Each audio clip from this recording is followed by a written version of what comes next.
My 6-year-old son Leo accidentally knocked over a plastic cup of lemonade on the pristine white tablecloth. Before I could even grab a napkin, my mother, Beatrice, slammed her fork down against her crystal plate. The sharp clinking sound silenced the entire backyard. She pointed a manicured finger at my little boy and announced to the 40 guests present, "Do not bring your youngest next time, Kendra. He is ruining the aesthetic of this gathering." Nobody spoke up to protect my son. My aunts and uncles just stared at their plates. Suddenly, my 16-year-old daughter Aaliyah aggressively shoved her chair away from the table. She stood up, glared directly into her grandmother's eyes, and warned, "Try saying that again. I am Kendra, and I am 34 years old.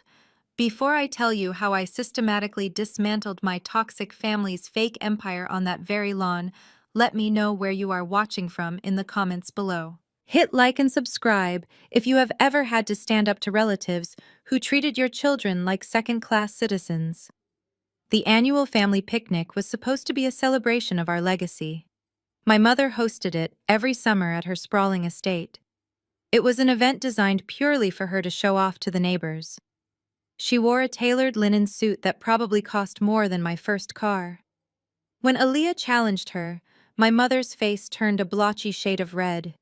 She was not used to anyone defying her, especially not a teenager. She gasped and placed a hand over her pearl necklace. "How dare you speak to me that way in my own home?" she hissed. Aaliyah did not flinch. She crossed her arms and stared right back. "I dare, because you are talking about my little brother like he is a stray dog," Aaliyah replied, her voice loud enough for the neighbors to hear. He spilled a drink. "Grandma, he is 6 years old. You are acting like he committed a crime." Beatrice stood up, her chair scraping loudly against the stone patio. She looked away from Aaliyah and glared directly at me. "This is exactly what I expected from you, Kendra," she said, her voice dripping with venom. "You have zero control over your household. I spend weeks preparing this catering, making sure every detail is perfect for our guests, and you bring this chaos into my sanctuary. Look at your sister Vanessa." Beatrice gestured grandly to the other side of the long table. My older sister Vanessa sat there looking like a magazine cover. Her 2 children were sitting completely still, wearing matching designer outfits, looking miserable but obedient. "Vanessa has managed to raise a respectable family," Beatrice continued. "Her children know how to behave in polite society.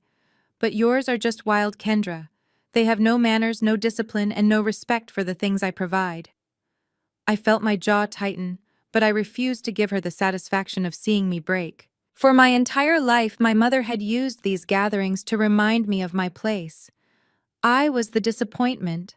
I was the single mother who lost her husband and supposedly struggled to make ends meet. Vanessa was the golden child who married a wealthy executive. Every comment my mother made was a calculated strike designed to elevate Vanessa and crush me. I reached over and gently pulled Leo toward my side. He was trembling slightly, his big brown eyes darting between me and his grandmother.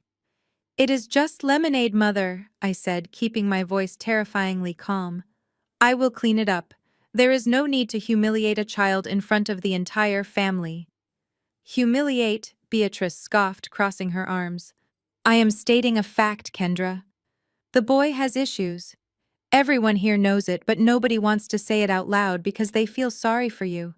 You refuse to put him in a proper facility. You drag him to adult events where he clearly does not belong. And then you let this teenage girl disrespect me on my own property." I looked around the table at the faces of my own flesh and blood. Aunt Viv was suddenly very interested in her potato salad. Uncle Marcus was staring at the sky. Not a single person had the courage to tell Beatrice she was out of line. They were all too dependent on her money and her approval to ever bite the hand that fed them. Aaliyah took a step forward, her fists clenched at her sides. "He does not need a facility," she yelled. "He has ADHD, you evil woman. He needs a napkin and maybe a grandmother who actually loves him instead of treating him like a prop for her stupid parties." A collective gasp echoed across the patio. Vanessa finally decided to join the conversation. She sighed dramatically and dabbed her mouth with a cloth napkin. Aaliyah, sweetie, please lower your voice, Vanessa said, using that condescending fake sweet tone she perfected in high school. Grandma is just stressed. Hosting is very expensive and very exhausting.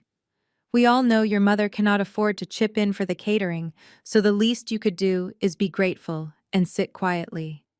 That was the moment the remaining warmth in my heart turned to absolute ice. I stood up slowly, pushing my chair back. I did not even yell. I looked at Vanessa, and then at my mother. Gratitude, I asked, my voice echoing clearly over the soft music. You want gratitude for a plate of dry chicken. You want my children to sit in silent terror just to make your aesthetic look good for people who do not even care about you. Beatrice slammed her hand on the table. How dare you, ungrateful little brat, she screamed. Everything you have is because I allow you at this table. You are an embarrassment. You chose a dead end. Before I could even process my mother's cruel words, a shadow fell over the table. It was Connor, my older sister's husband. Connor was a tall, athletic white man who always dressed like he was stepping off a yacht. He wore a crisp Ralph Lauren polo shirt, khaki shorts, and a smug expression that he carried everywhere like a badge of honor. He walked around the edge of the patio with the slow, deliberate pace of a man who believed he owned the very ground we stood on. He positioned himself right behind my daughter Aaliyah. Without warning, he placed his heavy, pale hand firmly on her shoulder. His grip was tight enough to make her flinch, and her eyes widened in surprise. Now let's all just take a deep breath and calm down, Connor said, using that slow, patronizing tone he always reserved for us. He looked at Aaliyah and shook his head slightly. Aaliyah, there is no need to get loud and act ghetto in front of the neighbors. We are civilized people here. We do not solve our problems by screaming over spilled juice. It reflects poorly on everyone. The word ghetto hung in the air like a foul odor.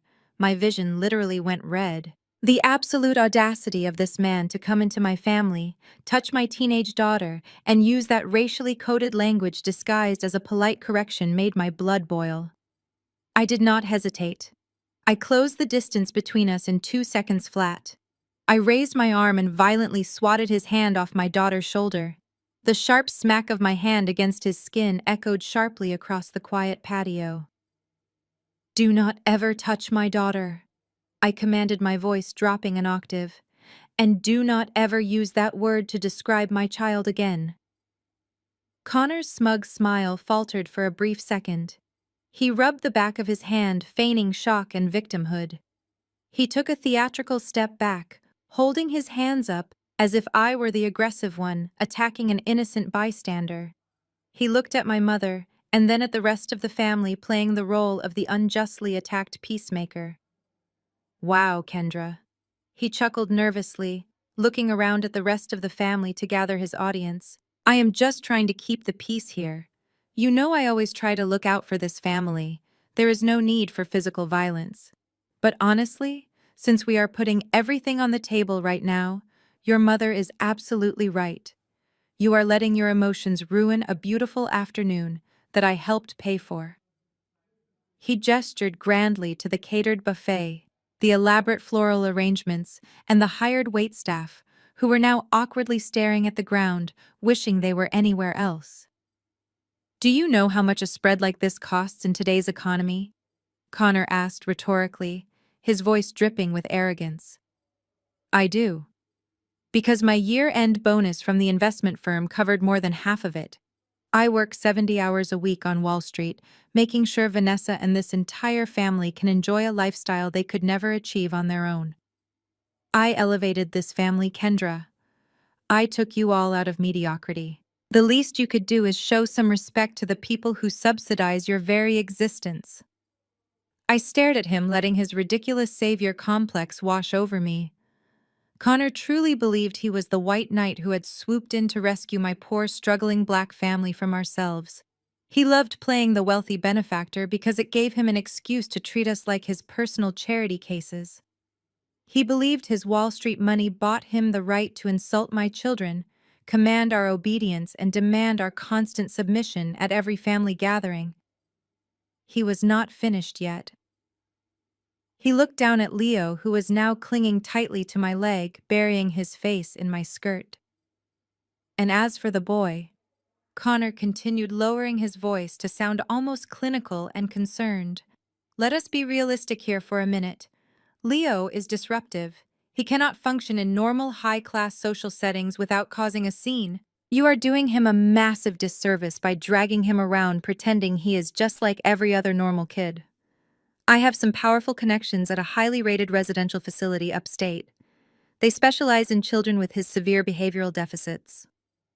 If money is the issue, Vanessa and I could probably sponsor his tuition for the first year. It would be a decent tax write-off for my firm anyway. It is the best place for him, Kendra. Away from polite society, where he will not be a burden to people trying to enjoy their Sunday afternoon. A residential facility. He was actively suggesting I lock my 6-year-old son away in an institution because he spilled a cup of lemonade at a family barbecue. The sheer cruelty of his words was staggering, but what sickened me more was the reaction of my own family. My mother, Beatrice, nodded slowly in agreement, her face showing immense relief that someone had finally said it. Vanessa was looking at Connor with utter adoration, as if he had just offered to cure a rare disease, rather than exile her own nephew. Connor crossed his arms and looked down at me, his heavy gold Rolex watch catching the bright afternoon sun. I am giving you a practical solution, Kendra. You are a single mother, clinging to the memory of a husband who left you nothing but debts and 2 very difficult kids. I am offering you a generous way out. All you have to do is say thank you, swallow your pride, and learn your place in this family hierarchy. He was so incredibly confident. He stood there basking in his own arrogance, completely unaware that he had just handed me the match to burn his entire fake empire to the ground. He thought I was just a broke widow who needed his handouts to survive. He thought I was a low-level desk clerk who spent her days pushing papers for a meager salary. He had absolutely no idea what I actually did for a living, or the kind of immense power I currently held in my hands. I did not scream or cry. I simply looked at the expensive watch on his wrist and smiled. My smile seemed to trigger something deep and ugly inside my sister Vanessa. She slammed her expensive crystal wine glass down on the table so hard the delicate stem nearly snapped in half. She pushed her heavy wrought iron chair back and marched over to where Connor was standing, her designer heels clicking sharply against the polished stone patio. What exactly is so funny, Kendra? She demanded, her voice tight with indignation and pure malice.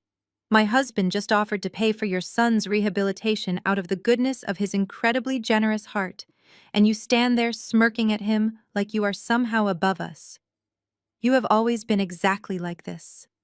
Vanessa continued, her face twisting into a hideous sneer. You are so fiercely proud, but for absolutely no logical reason. You sit in your little rented apartment pushing papers all day as a low-level desk calculator, and you actually think you know how the real world works. You do not know anything, Kendra. Connor runs a massive multi-million-dollar investment firm. He manages corporate portfolios that are worth more money than you will make in 10 lifetimes of crunching numbers. He is trying to help you because frankly you are a massive embarrassment to this entire family. The manicured patio was dead silent. But Vanessa was just getting warmed up. She looked at me with a sickening mixture of fake pity and utter disgust. I know you are deeply bitter, she said, softening her voice into a mockingly sympathetic tone that made my skin crawl. I know it physically hurts you to come to my beautiful home and see the incredible life Connor and I have built together. I know you look at my successful husband and realize everything you completely missed out on in your own life. It is not our fault that you chose to marry Marcus instead of finding someone who could actually provide for you. Hearing my late husband's name in her toxic mouth made the air in my lungs turn to solid ice. Marcus was a genuinely good man. He was a hard-working master mechanic who came home every single night with engine grease on his hands and pure, unfiltered love in his heart.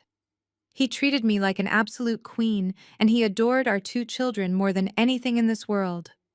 But to Vanessa and my status-obsessed mother, Marcus was nothing more than a blue-collar statistic. He was just a black man in dirty work coveralls. Vanessa tilted her head, her expensive blonde highlights catching the bright summer sun.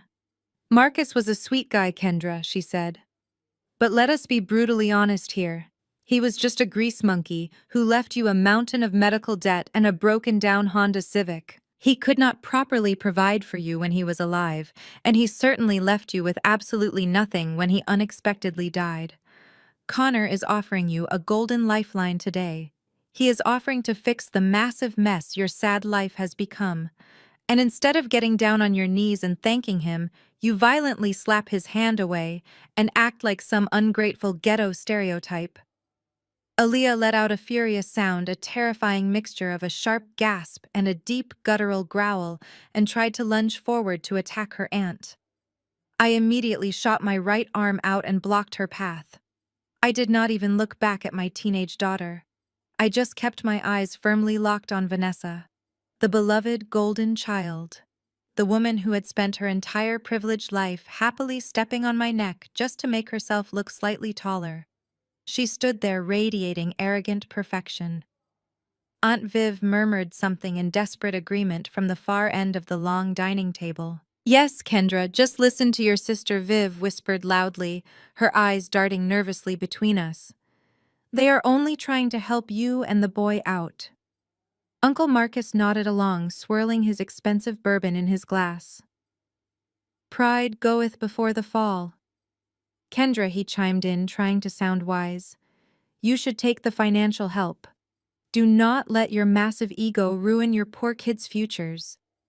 They were all eagerly waiting for me to explode. They desperately wanted me to scream and curse so they could point their fingers and confidently validate their racist narrative that I was just an unstable, angry black woman who could not handle polite society. They wanted to see me publicly break under the crushing weight of their collective superiority, but I simply did not give them the dramatic show they so desperately craved. Instead, I felt a strange sense of absolute tranquility wash over my entire body. It was the terrifying calm of a silent apex predator that has just locked the steel cage door from the inside, leaving the prey trapped. I slowly looked away from Vanessa's sneering face and looked down at my young son. Leo was still nervously holding the empty plastic cup, his little fingers sticky from the spilled sugary lemonade. I calmly reached over to the elaborate buffet table and picked up a thick white linen napkin. I knelt down on the hard stone patio, completely ignoring Connor, Vanessa, and my mother, who were aggressively looming over me. I gently took Leo's small, trembling hands in mine and carefully began to wipe the sticky residue from his little fingers. "It is okay, baby," I whispered to him, my voice incredibly soft and remarkably steady. "Do not worry about this little mess. Everything is going to be perfectly clean very soon." I stood back up smoothly, dropping the soiled napkin onto the pristine white tablecloth right next to my mother's expensive crystal plate. I elegantly smoothed down the front of my skirt. Then I looked directly at Vanessa and smiled again. It was not a defensive smile. It was a soft, terrifying smile of pure, unadulterated anticipation. My smile seemed to unnerve Vanessa. She shifted her weight nervously, adjusting the strap of her bright red authentic Birkin bag on her shoulder. That bag was her prized possession, a symbol of her supposed superiority. I stood up to my full height, smoothing my skirt. "Vanessa," I said, my voice carrying perfectly in the quiet air.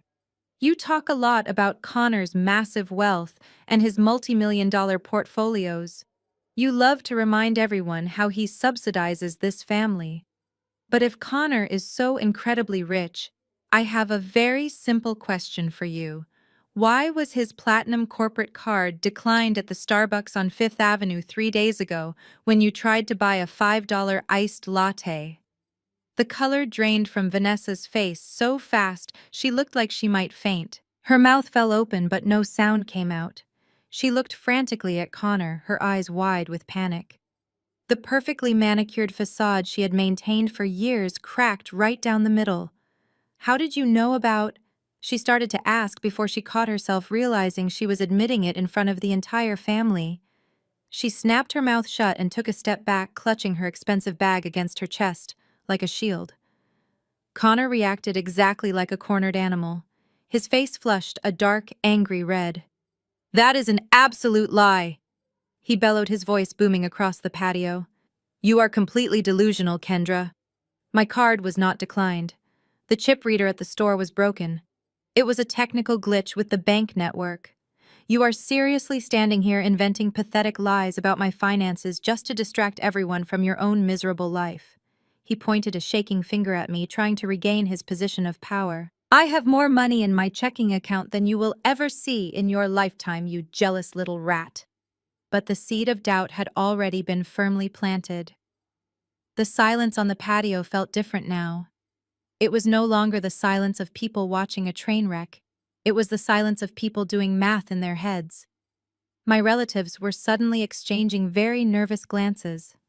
Connor always threw money around, but if his card was declined for a simple coffee, something was very wrong.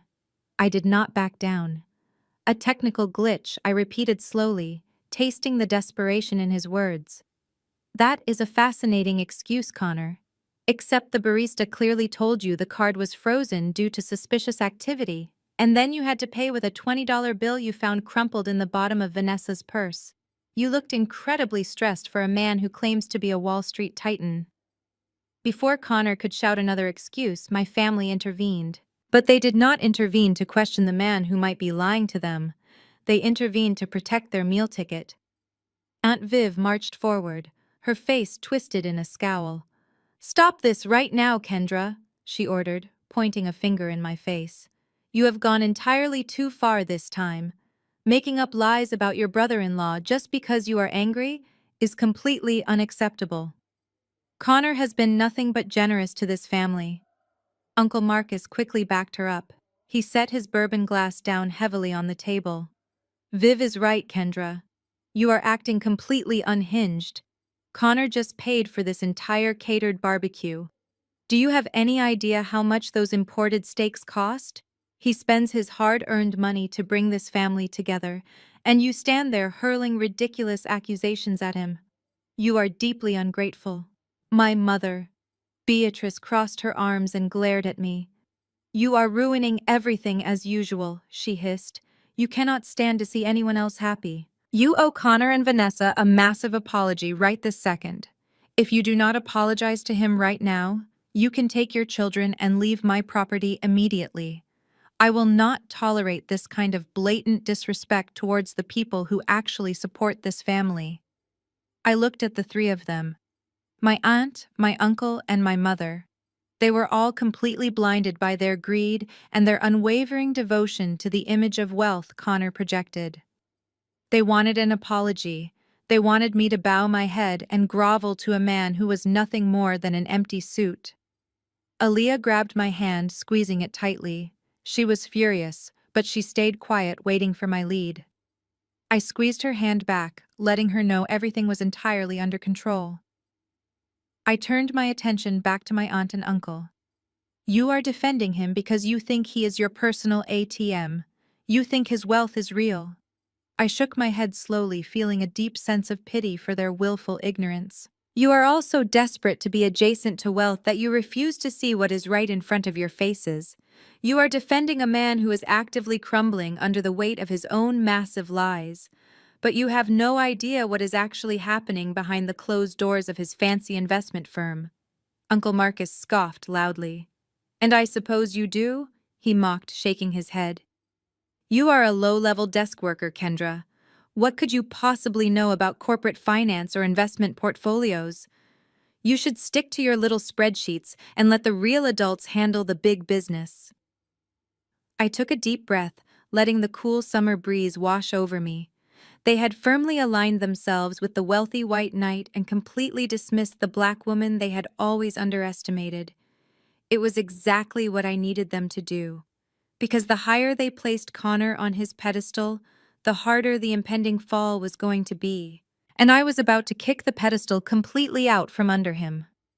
Connor could not handle what was happening. For years, he had constructed a carefully curated image of the benevolent, wealthy white savior rescuing his wife's underprivileged black family. He thrived on our gratitude and our silent submission. But right now, a black woman was standing in the middle of a manicured lawn, refusing to bow down and actively threatening to expose the massive cracks in his financial armor. The polite, civilized mask he wore so proudly completely shattered, revealing the vicious entitlement underneath. He took 3 aggressive steps forward, closing the distance between us, until he was standing entirely too close. He used his height to tower over me, his chest puffed out in a classic display of physical intimidation. His face was no longer the smug, composed mask of a Wall Street executive. It was contorted into a mask of pure, unadulterated rage. The veins in his neck bulged against the collar of his expensive polo shirt. "Listen to me, you ungrateful little witch." He spat, his voice low and dangerous.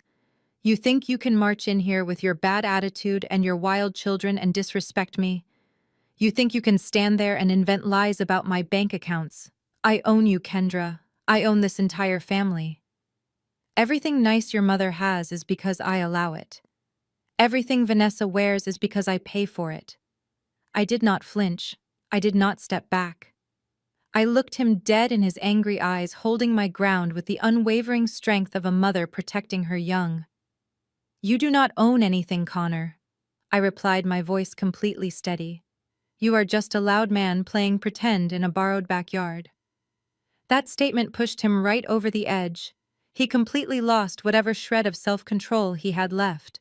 He pointed a shaking finger directly at my face, so close I could feel the heat from his skin. "You are trespassing on my mother-in-law's estate," he roared, the sound echoing loudly across the patio. "I will call the police and have you and your feral kids dragged out of here." The word feral hung in the warm summer air like a physical blow. It was a vile, racist dog whistle designed to strip my children of their humanity and paint them as dangerous animals. But the threat of calling the police was the true weapon. In our community, weaponizing the police against a black family is not just an empty threat. It is an act of sheer violence.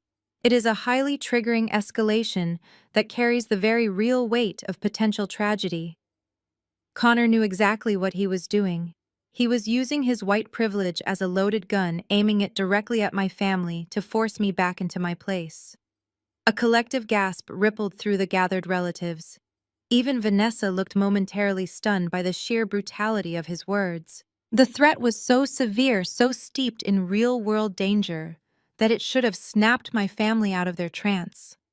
It should have been the moment my mother stepped in and ordered him out of her yard for threatening her own flesh and blood. But nobody moved. Not a single person spoke up to stop him. Aunt Viv looked down at her shoes. Uncle Marcus sipped his bourbon, avoiding my gaze. My mother, Beatrice, simply crossed her arms tighter. Her silence acted as a loud, ringing endorsement of Connor's threat. My own mother was perfectly willing to let this arrogant white man call the police on her black daughter and her small children just to protect her precious access to his supposed wealth. Her cowardice was absolute, and it was sickening. Vanessa stood there clutching her designer bag, pretending she did not hear her husband call her own nephew a feral animal. They chose their comfortable lies over my children's basic safety. Aaliyah pressed herself firmly against my side, her breathing heavy and fast. She was terrified, but she was trying so hard to be brave for her little brother. Leo whimpered softly, his small hands gripping the fabric of my skirt so tightly his knuckles were turning pale.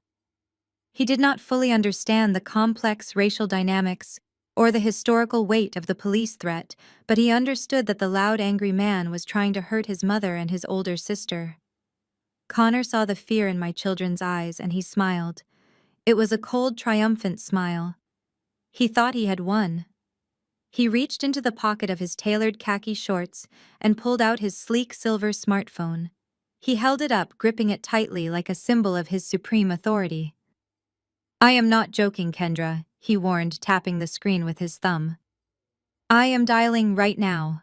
I am going to tell the dispatcher that there is a hostile trespasser on the property, causing a disturbance and threatening the homeowners. We will see how tough you act when they arrive with their sirens blaring and put you in handcuffs in front of all these nice people. I will make sure social services gets a call about those kids too. You are going to lose everything today." He was banking on my terror. He was waiting for me to panic, to beg for mercy, to apologize profusely, and drag my children away in utter humiliation. He wanted the rest of the family to witness exactly what happens when someone dares to question his absolute authority. The patio was suffocatingly quiet. Everyone watched, holding their breath, waiting for my inevitable surrender. I stared at his phone.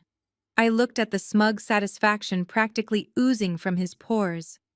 I felt my son clinging to my leg and the protective heat radiating from my teenage daughter. I felt no fear. I felt a profound sense of clarity. Connor had just played his ultimate trump card, thinking it was a guaranteed victory over my life. Instead of cowering, I reached into my purse. My fingers wrapped around the smooth glass of my smartphone. I pulled it out, unlocked the screen, and opened the keypad. I extended my arm, holding the device up to his arrogant face. "I am not going to beg you to stop, Connor," I said, my voice slicing through the heavy silence. "I will make this incredibly easy for you. Call them. Dial 911 right now. Tell them to send their best officers to drag me away. Do you want me to dial the numbers for you, or are your fingers too sweaty from all that fake confidence?" Connor stared at my phone as if it were a live grenade. His thumb hovered over his screen, but he did not press any buttons. He blinked rapidly, completely thrown off balance by my total lack of fear. The script he had run in his head ended with me on my knees, crying and pleading for forgiveness. It did not involve me offering him a phone and daring him to make good on his racist threats. Vanessa shifted uncomfortably behind him. She peered over his shoulder, her perfectly sculpted eyebrows knitting together in deep confusion. "What are you doing, Kendra?" she asked, her voice losing its mocking edge and taking on a nervous quality. "Just apologize and stop acting crazy. You are going to get arrested." "I am not going anywhere, Vanessa," I replied, keeping my eyes locked dead on her husband. "And neither are the police, because Connor is not going to call anyone." "Are you, Connor?" I took another step forward, closing the gap even more. He instinctively took a half step back, his expensive shoes scraping loudly against the stone. "You see, everyone standing here assumes I am just a poor, struggling widow who pushes papers at a meaningless desk job to barely make rent. You have spent the last 5 years patting yourselves on the back for occasionally throwing me scraps. You let me sit at the end of the table, and you mocked my clothes and insulted my late husband. And every time you did, I just sat there and smiled and let you believe whatever made you feel superior." My mother Beatrice let out a loud, exasperated sigh. "We do not just believe it, Kendra, it is the truth," she said, crossing her arms defensively. "We know exactly what your life is like. You are a low-level accountant. There is no shame in being poor, but there is shame in being this proud and ungrateful when people try to help you." I turned my head to look at my mother, feeling nothing but cold detachment. "You do not know the first thing about my life, Beatrice," I said, dropping the title of mother entirely. "When Marcus died, I was completely devastated. I had massive hospital bills, a newborn baby, and a grieving daughter. I came to you for a small loan just to keep our heads above water. You told me I made my bed and I had to lie in it. You said you could not spare a dime because Vanessa needed a lavish wedding to a Wall Street rising star. You chose an ice sculpture over feeding your own grandchildren." Aunt Viv gasped loudly, but I did not stop. So I wiped my tears and I went to work. I continued, my voice echoing with years of suppressed strength. "I took that low-level desk job. But what none of you bothered to ask was who exactly I was working for. I went back to school at night after the kids were asleep. I earned my advanced degrees while you were attending country club mixers. I took the federal exams. I worked 80-hour weeks poring over complex financial documents until my eyes bled. I climbed the ranks quietly because I never wanted to rely on you ever again. I became the knight." Connor swallowed hard. A bead of sweat rolled down the side of his face. His confident posture was rapidly deflating. "What are you babbling about, Kendra?" he asked, his voice suddenly lacking its booming authority. "What difference does any of that make right now? You still do not belong here with us in this family." I slowly lowered my phone and slipped it back into my purse. "It makes all the difference in the world, Connor," I said, taking a deep breath of the sweet summer air. "Because I do not just push papers. I am a lead forensic accountant. I do not work for some small-time tax firm in the suburbs. I work directly for the United States Securities and Exchange Commission in their Central Enforcement Division. I track missing money. I dismantle complex financial fraud. I find the hidden offshore accounts that arrogant men use to hide their stolen wealth." The patio went dead silent. You could hear a pin drop on the grass 20 feet away. My family stared at me with wide, unblinking eyes. The phrase Securities and Exchange Commission hung in the air like an executioner's axe waiting to fall. Uncle Marcus stopped swirling his bourbon. My mother dropped her arms to her sides. Vanessa looked like she had just been slapped. They finally realized they had spent half a decade bullying a woman who held federal investigative authority. The most satisfying reaction belonged to Connor. The wealthy, untouchable Wall Street titan looked absolutely terrified. The color completely drained from his face, leaving him looking pale and sickly. His mouth opened and closed like a fish out of water, but no sound emerged. His eyes darted back and forth, desperately trying to calculate how much I actually knew. He knew exactly what a lead forensic accountant for the SEC could do to a man like him. He knew my job was to put people exactly like him in federal prison. And he was about to find out I was exceedingly good at my job. I watched the realization wash over him like a bucket of freezing water. "You do not run a multi-million-dollar investment firm, Connor," I said, my voice carrying a lethal precision. "You run a massive fraudulent Ponzi scheme. You do not invest anyone's money. You take funds from new clients to pay off the old ones while skimming millions off the top to fund your lavish lifestyle and your fake platinum cards." Vanessa let out a sharp, hysterical laugh that sounded more like a choke. "What are you talking about?" "Kendra," she stammered, looking frantically at her husband. "Tell her she is crazy, Connor. Tell her she does not know what she is talking about. We have statements. We have portfolios. We have accountants." "Yes, Vanessa, you have accountants," I replied, stepping closer to the table where the expensive imported steaks were getting cold. "But your husband made a fatal miscalculation. He thought he was smarter than the federal government. For the past 18 months, my specialized team at the Securities and Exchange Commission has been quietly tracking every single wire transfer, every offshore shell company, and every fake dividend payment that came out of his miserable little firm.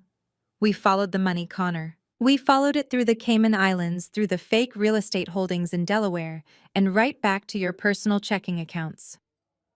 Connor's knees actually buckled slightly. He reached out and grabbed the back of a patio chair, just to keep himself standing upright.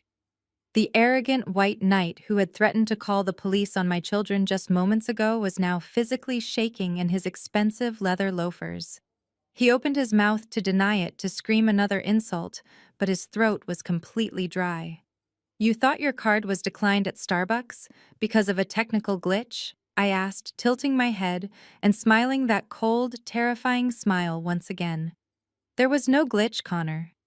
Your platinum card was declined because at exactly 8 o'clock on Friday morning, I personally signed the federal injunction to freeze every single financial asset tied to your name. Your corporate accounts are frozen. Your personal accounts are frozen. Your offshore trusts are frozen. You are completely and utterly broke. You do not even have enough legally obtained money to buy a cup of coffee, let alone pay for my son's residential facility." The silence that followed was entirely different from the previous silences. This was the deafening silence of a bomb detonating in a crowded room. The shockwave radiated outward, hitting every single person sitting around that long table. They were not just processing the fact that Connor was a criminal. They were processing the horrifying reality of what his crimes meant for them.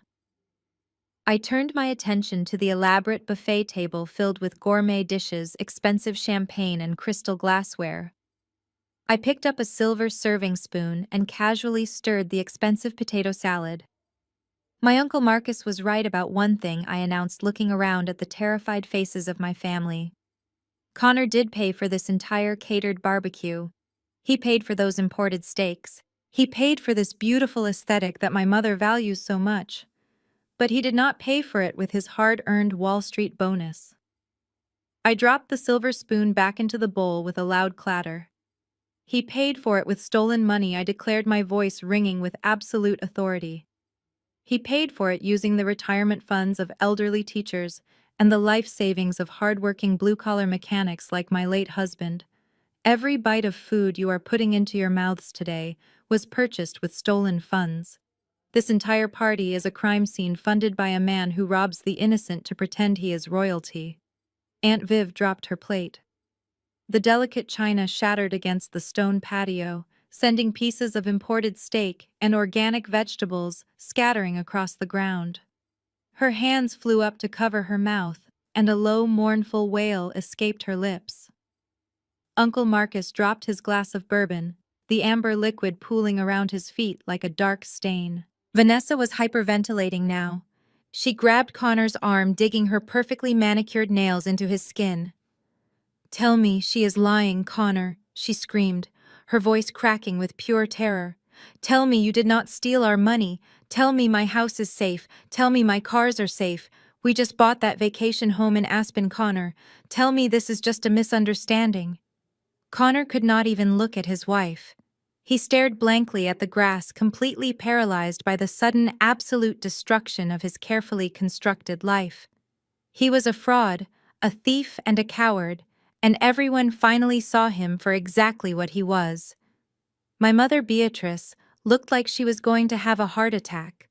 She clutched her pearl necklace so tightly the strings snapped, sending small white pearls bouncing across the stone patio like tiny hailstones. She looked at Connor, and then she looked at me, her eyes wide with a mixture of disbelief and growing panic. "You are making this up," Beatrice gasped, struggling to catch her breath. "You are just trying to ruin this family because you are jealous. The federal government would not hire someone like you to investigate someone like Connor. He is a respected businessman. You are just a spiteful little girl trying to cause trouble." "You can live in denial for another 5 minutes if you want, Beatrice," I replied, stepping back and wrapping my arms protectively around my 2 children. "But the federal warrants have already been issued. The subpoenas were delivered to his empty office building yesterday afternoon. The only reason the agents did not arrest him on Friday is because they wanted to finalize the asset seizure first. His firm is gone. The money is gone. The facade is gone. It is over." Aunt Viv was the first to break the paralyzing silence. She took a step forward, her expensive heels wobbling on the stone patio. Her eyes were fixed on Connor, but they were completely hollow. "Connor," she whispered, her voice trembling with a terrifying fragility. "My retirement fund. You told me it was secured in a high-yield municipal bond. You sat in my living room, drank my tea, and promised me it was entirely safe. Tell me Kendra is lying. Tell me my money is right where you said it was." Connor could not meet her gaze. He stared at the spilled potato salad at his feet. His silence was the loudest confession he could have possibly made. Viv let out a sound that was half sob and half scream. She lunged at him, grabbing the collar of his crisp Ralph Lauren polo shirt. "Where is my money, you thief?" she shrieked, shaking him with a surprising amount of physical strength for a woman her age. "I worked 40 years at the post office for that money. I trusted you because you said you knew better than us. You said you were the financial expert. Give it back to me right now." Uncle Marcus was right behind her. The bourbon he had spilled earlier was completely forgotten. The sophisticated older gentleman act he loved to put on vanished, replaced by raw panic. He grabbed Connor's shoulder and violently spun him around. Viv let go as Marcus shoved Connor hard against the edge of the buffet table. The table rattled, sending a silver platter crashing to the patio. "I gave you $200,000 last month," Marcus roared, his face inches from Connor's. That was my commercial loan to expand my dealership. You told me you could double it. What did you do with my money, you arrogant piece of garbage? Connor held his hands up in a defensive gesture. Marcus, please, you have to listen to me. He stammered, his voice cracking. It is just a temporary liquidity issue. The market took an unexpected downturn, and the SEC is overreacting. I can fix this. I just need a little more time to move some assets around. We can sort this out internally. We do not need to involve the authorities. You cannot fix a Ponzi scheme, Connor, I interjected smoothly, my voice cutting through his pathetic lies. The money is not in a municipal bond, and it is not in the market. It was used to pay the mortgage on your Aspen vacation home and to cover the lease on Vanessa's new Range Rover. There are no assets left to move. You bled this family dry to fund your own illusion of grandeur. Hearing about her car and her vacation home pushed Vanessa over the absolute edge. She began to hyperventilate. Her chest heaved rapidly, her breaths coming in short, desperate gasps. She staggered backward, clutching her chest, as if her expensive silk blouse was suddenly suffocating her.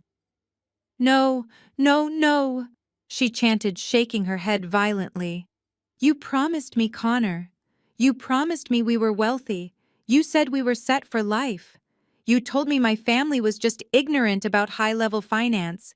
You said they were lucky to have you. She looked around the patio, her eyes wild and unfocused. She saw the furious faces of her aunts and uncles, the people whose life savings had paid for the diamond tennis bracelet currently sparkling on her wrist. The realization hit her with the force of a speeding train. Her entire life, her status, her superiority over me, it was all bought with stolen money from her own blood relatives.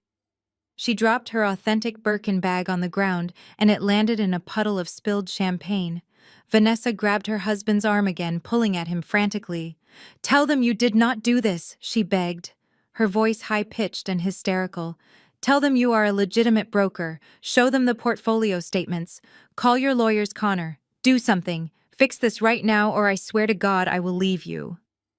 Connor violently yanked his arm out of her grasp.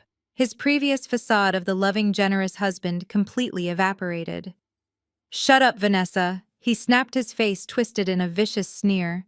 Just shut your mouth for 1 second. You think you are completely innocent in this.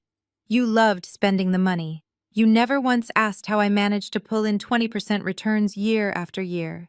You just wanted the designer bags and the country club memberships. You are just as complicit as I am.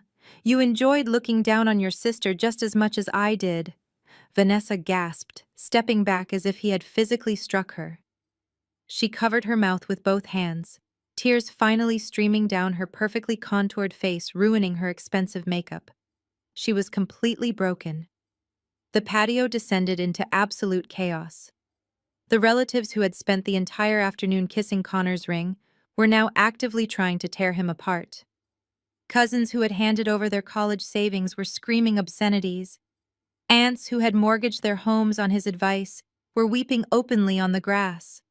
The elegant garden party had transformed into a vicious feeding frenzy. The very people who had watched in silence while Connor threatened to call the police on my black children were now demanding street justice.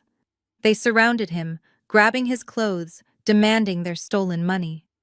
Connor tried to escape, but Marcus shoved him against the table. You are not going anywhere, Marcus growled. You will sit here and write me a check. I stood on the patio, watching the disaster unfold. Aaliyah watched with wide eyes, holding my hand. Leo was tucked safely behind my legs. I had not laid a single finger on Connor. I simply turned on the light and let the cockroaches scatter. The people who enabled his toxic behavior were now executing his downfall. The screaming and shoving continued around the buffet table, but a sudden sharp movement caught my eye. My mother Beatrice stepped away from the frantic crowd. Her expensive linen suit was wrinkled, and her broken pearl necklace still lay scattered across the stone patio. But she was not looking at Connor. She was not looking at the man who had just destroyed her sister's retirement or her brother's business. She was staring directly at me, and her eyes were filled with an absolute, unhinged hatred. The kind of hatred you reserve for a sworn enemy, not your own flesh and blood. She marched across the lawn, her expensive shoes trampling over the spilled food and shattered china. She stopped just a few feet away from me, her chest heaving with rage. I thought the shock of Connor's crimes would finally wake her up. I thought seeing her golden child's husband exposed as a federal criminal would shatter her delusions. I was entirely wrong. Beatrice did not care about the stolen money. She only cared about the public humiliation. And in her twisted mind, the person responsible for this humiliation was not the thief who committed the crimes, but the daughter who exposed them. "You planned this," Beatrice hissed, her voice trembling with a terrifying fury. "You orchestrated this entire thing just to destroy your sister. You could not stand seeing Vanessa happy. You could not stand seeing her living the life you always wanted but were too lazy and stubborn to achieve. So you used your little government job to launch a malicious vendetta against an innocent man." I looked at her in genuine disbelief. "An innocent man?" I repeated slowly.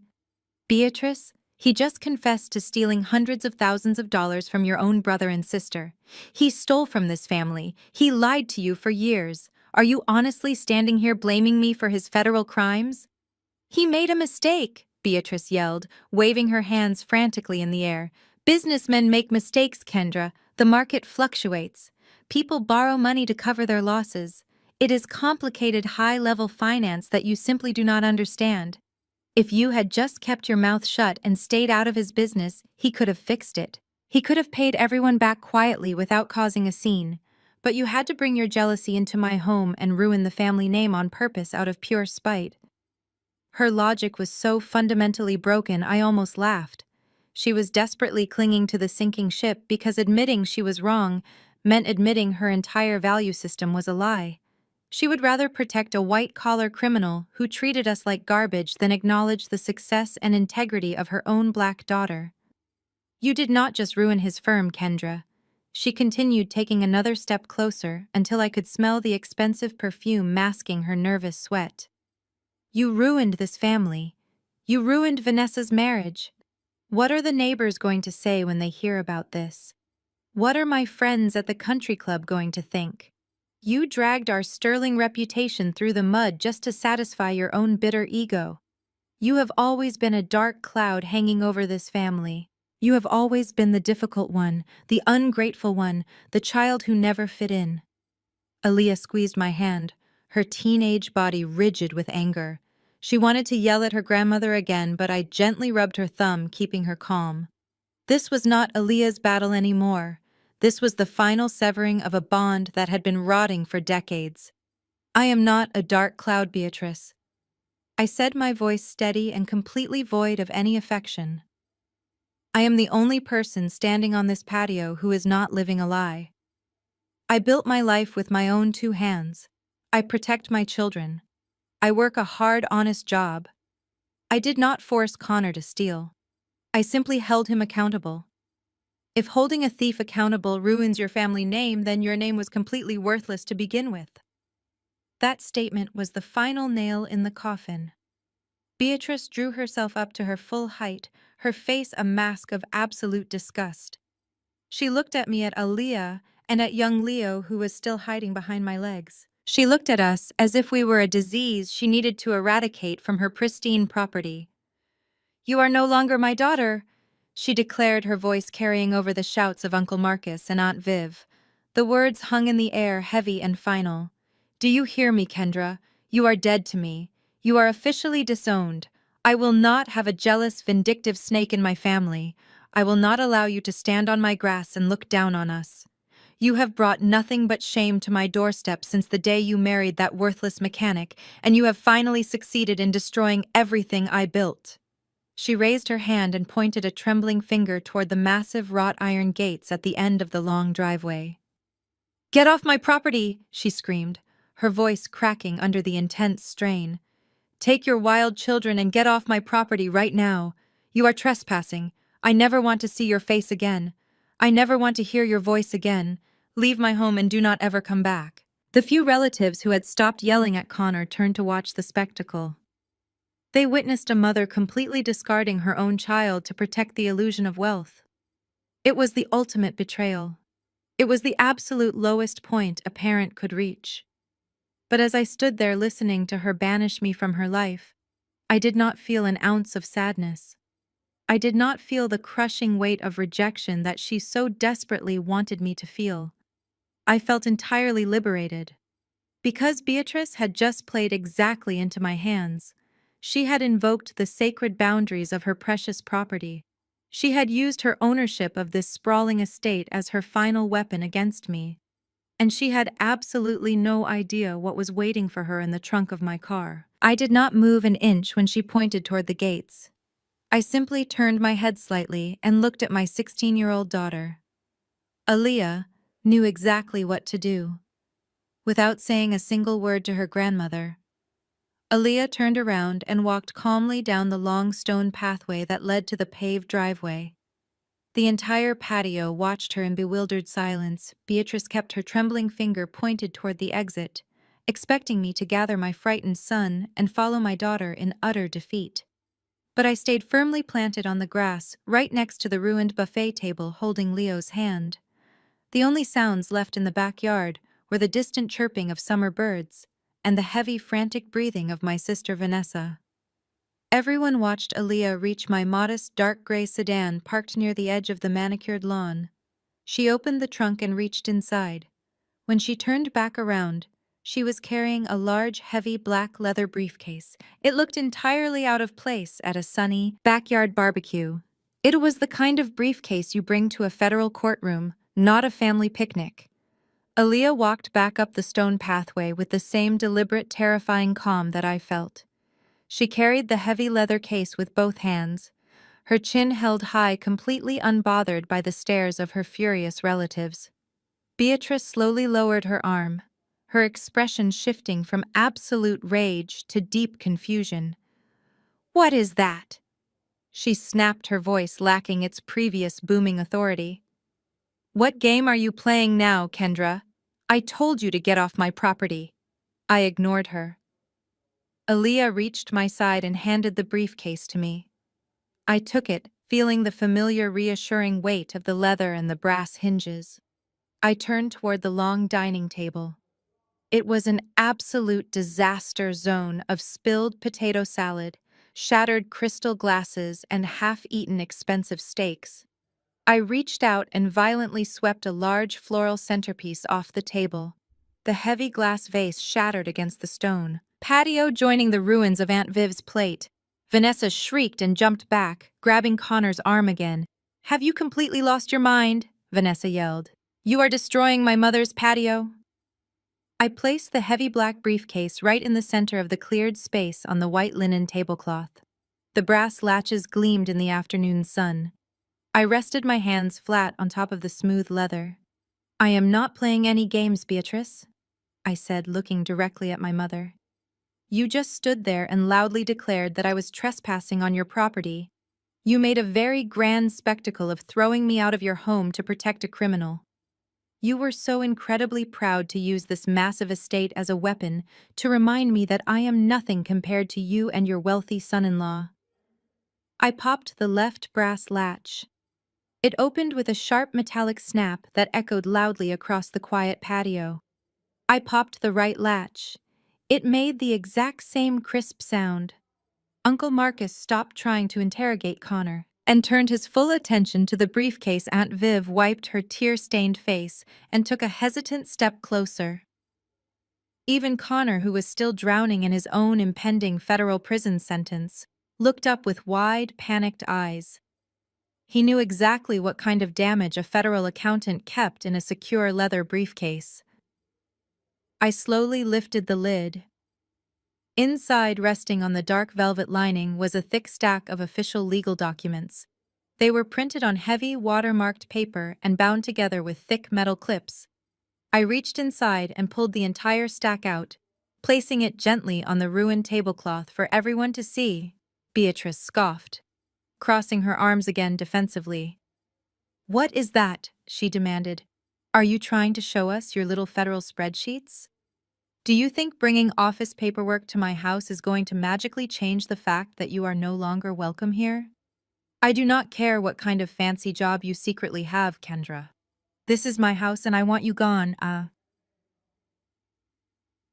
Ran my hand over the top page of the thick stack.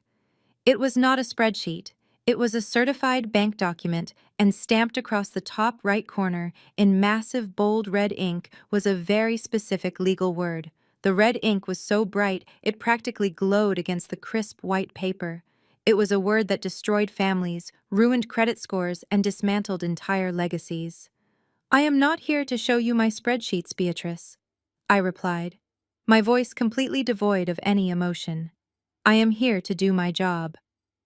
As a forensic accountant, I do not just track stolen money, I track the physical assets purchased and leveraged by that stolen money. I track the collateral. I track the desperate massive loans taken out to keep the fraudulent scheme afloat. When the walls start closing in. I picked up the first packet of documents and held it up so the bright red stamp was visible to the entire patio. The bold red letters spelled out the word foreclosure. The collective breath of the family hitched. Vanessa let out a tiny confused whimper. Beatrice stared at the red stamp, her eyes narrowing as she tried to comprehend what she was looking at. "What is that?" she asked, her voice dropping to a nervous whisper. "What does that have to do with me?" I took 2 steps forward, holding the document right in front of her face. "You love this estate," I said softly. "But before you call the police to have me arrested for trespassing, you really need to look at this official county record." I pressed the papers directly into her trembling hands, watching her world violently unravel. "Are you absolutely sure this is still your property, Beatrice?" I pressed the papers directly into her trembling hands, watching her world violently unravel. "Are you absolutely sure this is still your property, Beatrice?" Beatrice stared down at the paper. Her eyes darted wildly across the bold black text. Her hands shook so violently the thick parchment rattled against her expensive rings. She opened her mouth to speak, but her voice completely failed her. She looked up at Connor and then back down at the document, her mind frantically trying to reject the reality printed right in front of her. "Read it aloud." "Beatrice," I instructed, my voice echoing across the silent patio. "Read the first paragraph to your lovely guests so they can understand exactly what kind of matriarch you really are." "I will not," she whispered, clutching the papers to her chest as if she could hide them. "It is a mistake. It is a clerical error at the bank. Connor told me the loan was fully paid off. He swore to me it was handled." "You are lying to yourself," I said, stepping forward and smoothly pulling the documents from her weak grip. "Since you are suddenly having trouble with your reading comprehension, I will gladly read it for you." I cleared my throat, holding the paper up. I projected my voice, making sure every single person in the backyard could hear every single devastating syllable. According to the official records filed with the county clerk's office 2 years ago, Beatrice signed a binding agreement with a commercial lending institution. I read aloud, my eyes scanning the crowd. She willingly transferred the deed of this entire estate, this magnificent family legacy she loves to brag about, into a holding trust. She used her home as direct collateral to secure a $3 million commercial bailout loan. And who was the primary beneficiary of that massive cash injection?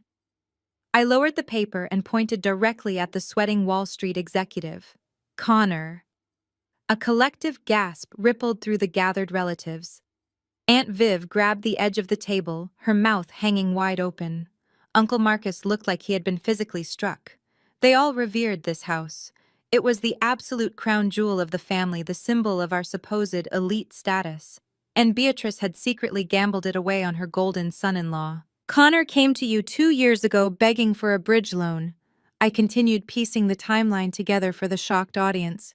His fraudulent shell companies were starting to collapse. The early investors were demanding their returns and he did not have the cash to pay them. So he panicked. He came crying to his wealthy mother-in-law, playing on her desperate need to feel important. He told you it was just a temporary liquidity issue. He promised you massive returns. And you, Beatrice were so completely blinded by his white privilege and his expensive suits that you signed over the only real asset this family had left. Vanessa snapped her head toward her mother. Mom, she gasped, her voice cracking. Tell me you did not do that. Tell me you did not give him the house. You told me the house was going to be my inheritance. Beatrice could not look at her favorite daughter. She stared at the grass, tears finally welling up in her eyes. He said it was a sure thing. She whimpered, her voice barely audible. He said the bank just needed a signature for compliance. He promised me the house was never in any actual danger. But it was in danger, Beatrice, I said, showing no mercy. Because Connor never made a single payment on that loan. He took your $3 million and he blew it. He used it to pay off the loudest investors to keep himself out of prison for a few more months. He bought Vanessa's ridiculous cars and paid for his country club dues. He left you holding the bag. I flipped to the second page of the document, the paper snapping sharply in the quiet air. The bank started sending you warning letters 18 months ago. I announced, reading the dates from the official timeline. They sent default notices. They sent certified letters demanding payment. And what did you do, Beatrice? You hid them. You threw them in the trash. You pretended the problem did not exist because addressing it would mean admitting that the man you chose over your own daughter was a total fraud. I looked around at the luxurious patio, the expensive catering, the imported flowers. You kept throwing these lavish parties. I said, my voice filled with disgust. You kept judging everyone else holding court on a patio you did not even legally own anymore. You called my son a feral animal and told me I was a disgrace while you were secretly drowning in a massive ocean of debt. The final blow came 6 months ago. I continued, turning to the final page with the red stamp. The bank finally ran out of patience. They officially executed the foreclosure clause. They seized the property, Beatrice. The deed was transferred back to the lending institution. For the past 6 months, you have been living here on borrowed time, illegally occupying a property that belongs to a corporate bank. You have been throwing parties on stolen grass. The patio descended into a terrifying dead silence. The magnitude of the betrayal was almost too large for anyone to fully process. Beatrice, the woman who had spent her entire life judging others for their financial struggles, was completely bankrupt. She had sacrificed the family legacy on the altar of her own vanity. Aunt Viv shook her head slowly, tears streaming down her face. How could you, Beatrice? She sobbed. Our parents worked their entire lives to buy this land. They suffered and scraped to build this house for the family, and you just gave it away to this criminal. Uncle Marcus was equally devastated. You are a fool, Beatrice. He spat, his voice filled with raw contempt. You let him play you. You sold us all out just so you could pretend you were high society. Beatrice finally broke. She covered her face with her hands and began to sob uncontrollably. The proud, arrogant matriarch crumbled into a pathetic, weeping mess on the stone patio. She had lost everything: her money, her home, her reputation, and her family. All because she chose to believe a lie rather than face the truth. I stood there watching her cry, feeling a profound sense of closure. The toxic foundation of this family had finally been completely demolished. There was nothing left but rubble and the naked truth. I calmly placed the foreclosure documents back into my leather briefcase. The collateral damage was absolute, but the fallout was far from over. Because while Beatrice was weeping over her lost estate, Vanessa was undergoing a terrifying transformation. The realization that her inheritance was gone and her husband was the cause of it completely shattered her mind. She slowly turned her head away from her sobbing mother and locked her eyes entirely on Connor. The golden child was suddenly facing a future with absolutely nothing. No trust fund, no inherited mansion, no endless credit lines to fund her shallow existence. Every single promise her husband had ever made her was revealed to be a toxic illusion built on the stolen foundation of her own mother's foolish pride. And Vanessa was not the type of woman to suffer in silence. Vanessa let out a scream that sounded like a wounded animal. It was a raw, visceral sound that ripped through the quiet afternoon air. She lunged across the space that separated her from her husband, her expensive heels slipping slightly on the stone patio. She grabbed the collar of his tailored shirt, twisting the expensive fabric in her fists. "You promised me everything!" "Connor," she screamed, her face contorted with a rage so intense it made her look completely unrecognizable. "You promised me the world. You told me this massive house was going to be mine. You told me my children were set for life and we would never have to worry about anything." Connor tried to back away, but she held on tight. She began striking him repeatedly on his chest and shoulders. The dull thuds of her fists hitting his body echoed loudly across the ruined patio. "You ruined my life!" she shrieked, her voice breaking into a hysterical sob. "You told me I was going to inherit this estate. You told me we were richer than anyone else in this entire miserable town. You made me believe I was invincible." Connor raised his arms to shield his face from her frantic blows.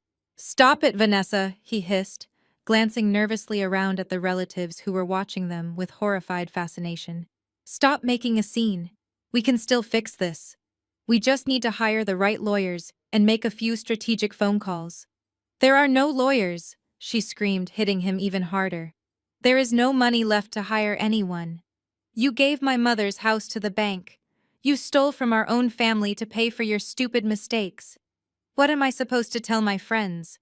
What am I supposed to tell the women at the country club? My children are going to be completely ruined." Her priorities were so incredibly twisted that even in the face of her husband going to federal prison, she was mostly concerned about her social standing at the country club. It was a pathetic display of a woman who had built her entire identity on a mountain of cash that never actually belonged to her. She raised her hand to slap him across the face, but Connor finally snapped. The polite, wealthy gentleman facade was completely gone. He reached out and grabbed both of her wrists in midair. His grip was brutal and unforgiving. He twisted her arms slightly, making her gasp in sudden pain. "You need to shut up right now," he growled, his face twisting into an ugly mask of pure malice. He did not gently push her away to calm her down. He violently shoved her backward with all his remaining strength. Vanessa stumbled backward, her expensive designer heels catching on the uneven stone patio. She lost her balance and fell hard, landing awkwardly on the ground. Her silk dress tore at the knee, and the violent impact knocked the wind out of her. She sat there on the ruined patio, looking up at the man she had worshipped for years. The entire family watched the brutal exchange in stunned silence. The golden couple, the perfect marriage, the standard by which my mother had judged everyone else, had just imploded in the most violent and humiliating way possible. Connor stood over his wife, breathing heavily, looking down at her with absolute disgust. "Do not sit there and play the innocent victim, Vanessa." He spat, his voice dripping with venom. "You are not a victim. You are a parasite. You loved the money just as much as I did. You never once cared where it came from as long as your platinum cards cleared and you could buy another ugly designer bag." Vanessa began to sob, clutching her torn dress. "I did not know," she cried, shaking her head. "I thought you were a successful broker. I trusted you with everything." "You trusted the lifestyle," he shot back, stepping closer to her. "You never cared about me. You only cared about the image. You spent hundreds of thousands of dollars a year just to prove to these pathetic people that you were somehow better than them. You needed to feel superior to your sister so badly that you drained every account I had. You are the reason I had to borrow money from your stupid mother in the first place." He pointed an accusing finger at Beatrice, who was still weeping into her hands near the buffet table.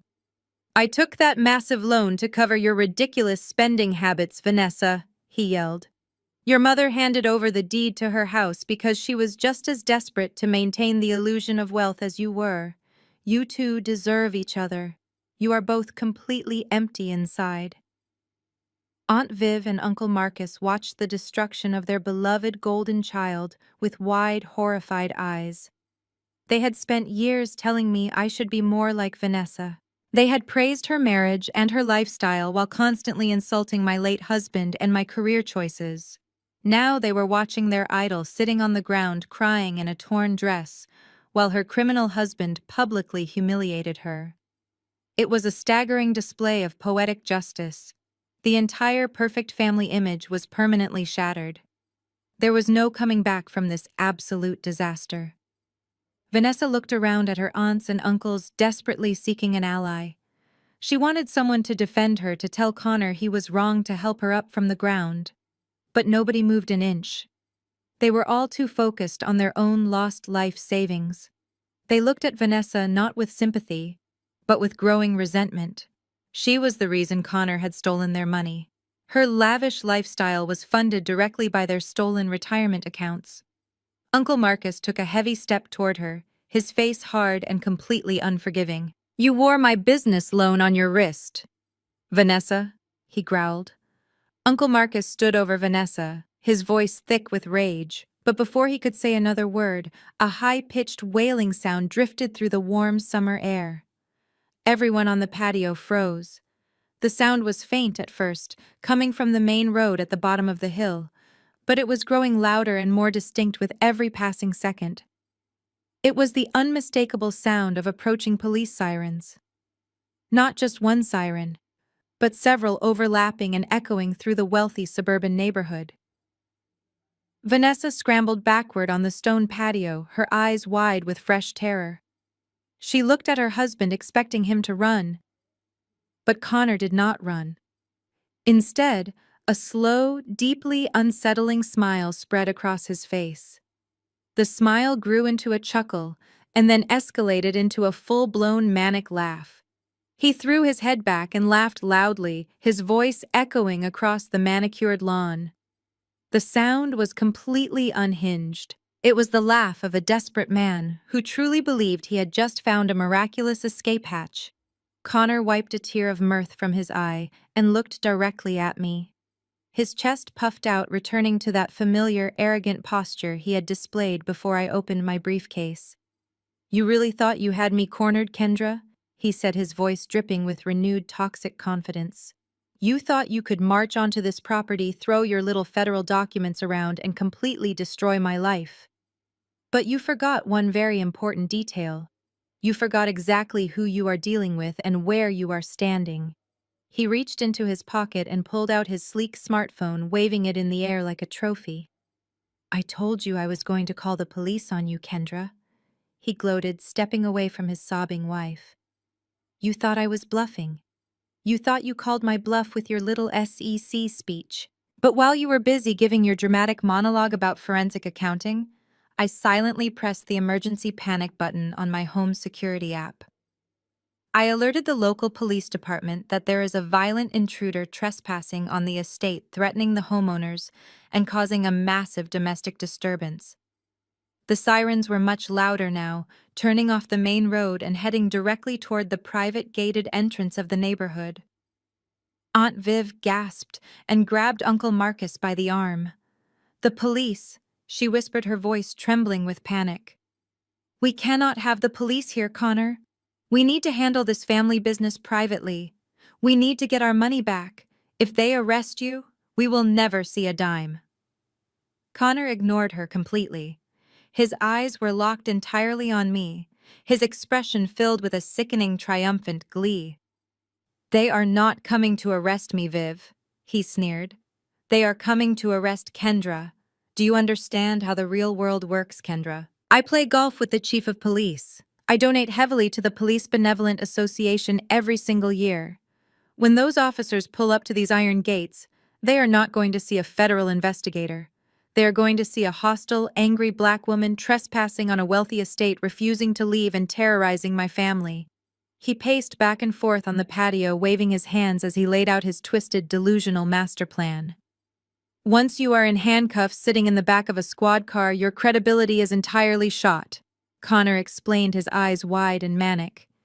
"You will be booked for trespassing and disturbing the peace, and when you try to tell them about your little SEC investigation, I will simply tell my high-priced lawyers that you are a disgruntled, deranged relative carrying out a personal vendetta.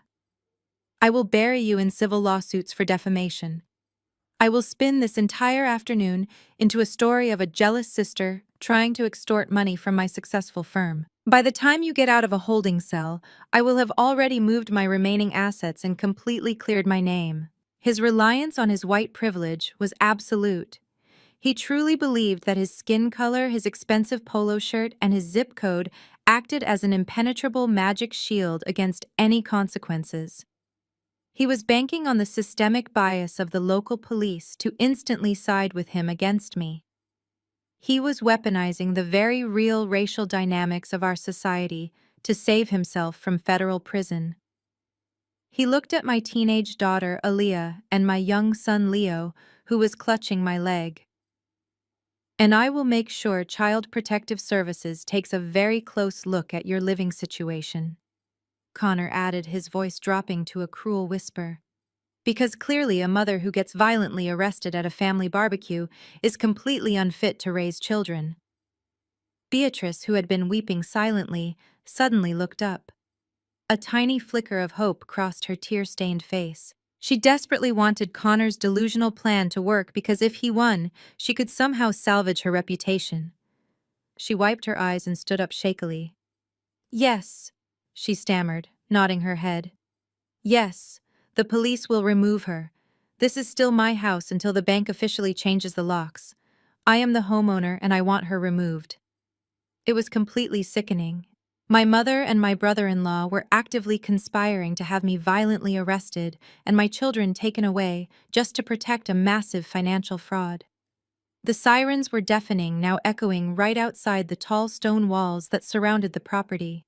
The flashing red and blue lights began to reflect off the leaves of the large oak trees lining the driveway. "You hear that?" Kendra Connor asked, pointing a finger toward the driveway. "That is the sound of your entire life ending. You should have just stayed at your little desk and kept your mouth shut. Now you are going to lose your job, your freedom, and your children." I stood completely still on the ruined patio. I did not run. I did not panic. I did not gather my children and try to escape through the back gate. I simply looked at the man who was laughing maniacally while the red and blue lights danced across his face. He was so incredibly certain that his privilege was going to save him. He was so confident that the local police were coming to act as his personal private security force. He had absolutely no idea that the sirens screaming up the driveway did not belong to the local police department. The heavy wrought iron gates at the entrance of the estate did not just slowly glide open to welcome the authorities. They were violently pushed apart by the reinforced steel bumper of a massive matte black sport utility vehicle. The expensive metal gates groaned and shrieked in protest before slamming against the stone pillars. Behind the first vehicle, 3 more identical black SUVs roared up the long winding driveway, closely followed by 2 local police cruisers with their lights flashing and sirens blaring. But they did not carefully park on the circular cobblestone driveway like polite guests. The lead driver cranked the steering wheel hard, jumping the stone curb and tearing directly onto my mother, precious manicured lawn. Deep, thick tracks of dark mud were violently ripped up from the pristine green grass as the heavy tires skidded to a chaotic halt just yards away from the patio. The smell of burning rubber and crushed grass filled the warm summer air, instantly replacing the scent of expensive catering. Connor stood up completely straight, confidently adjusting the collar of his designer polo shirt. His arrogant smile somehow grew even wider. He genuinely believed his panic button had summoned his personal army. He stepped forward, walking away from his sobbing wife, and raised his hand in a casual, friendly wave toward the vehicles. "Thank God you guys got here so fast," he called out, his voice projecting absolute authority and privilege. "I am the homeowner, and I need you to remove this woman immediately. She is completely out of control." He pointed a firm, accusing finger directly at my face, expecting the officers to tackle me to the ground. But the men stepping out of the black SUVs did not look like the friendly local beat cops he played golf with on the weekends. They did not wear standard blue uniforms. They wore dark tactical pants, heavy boots, and navy blue windbreakers, emblazoned across the backs and chests of those jackets. In massive, bold yellow letters were 3 terrifying initials, FBI. There were at least a dozen federal agents swarming the patio, moving with a rapid, terrifying precision that completely ignored the wealthy aesthetics of the garden party. The local police officers, who had arrived as backup, simply stood by their cruisers, forming a perimeter. They made absolutely no move to assist the man who claimed to fund their benevolent association. The lead agent, a tall, broad-shouldered man with a stern, unyielding expression, marched straight toward us. Connor lowered his arm, his confident smile finally faltering as his brain struggled to process the bright yellow letters on the approaching jackets. "Excuse me," Connor stammered, taking a hesitant step backward. "What is going on here? Where is the police chief? I called for the local police department." The lead agent did not even look at me. He walked right past where I was standing with my children, treating me like part of the scenery.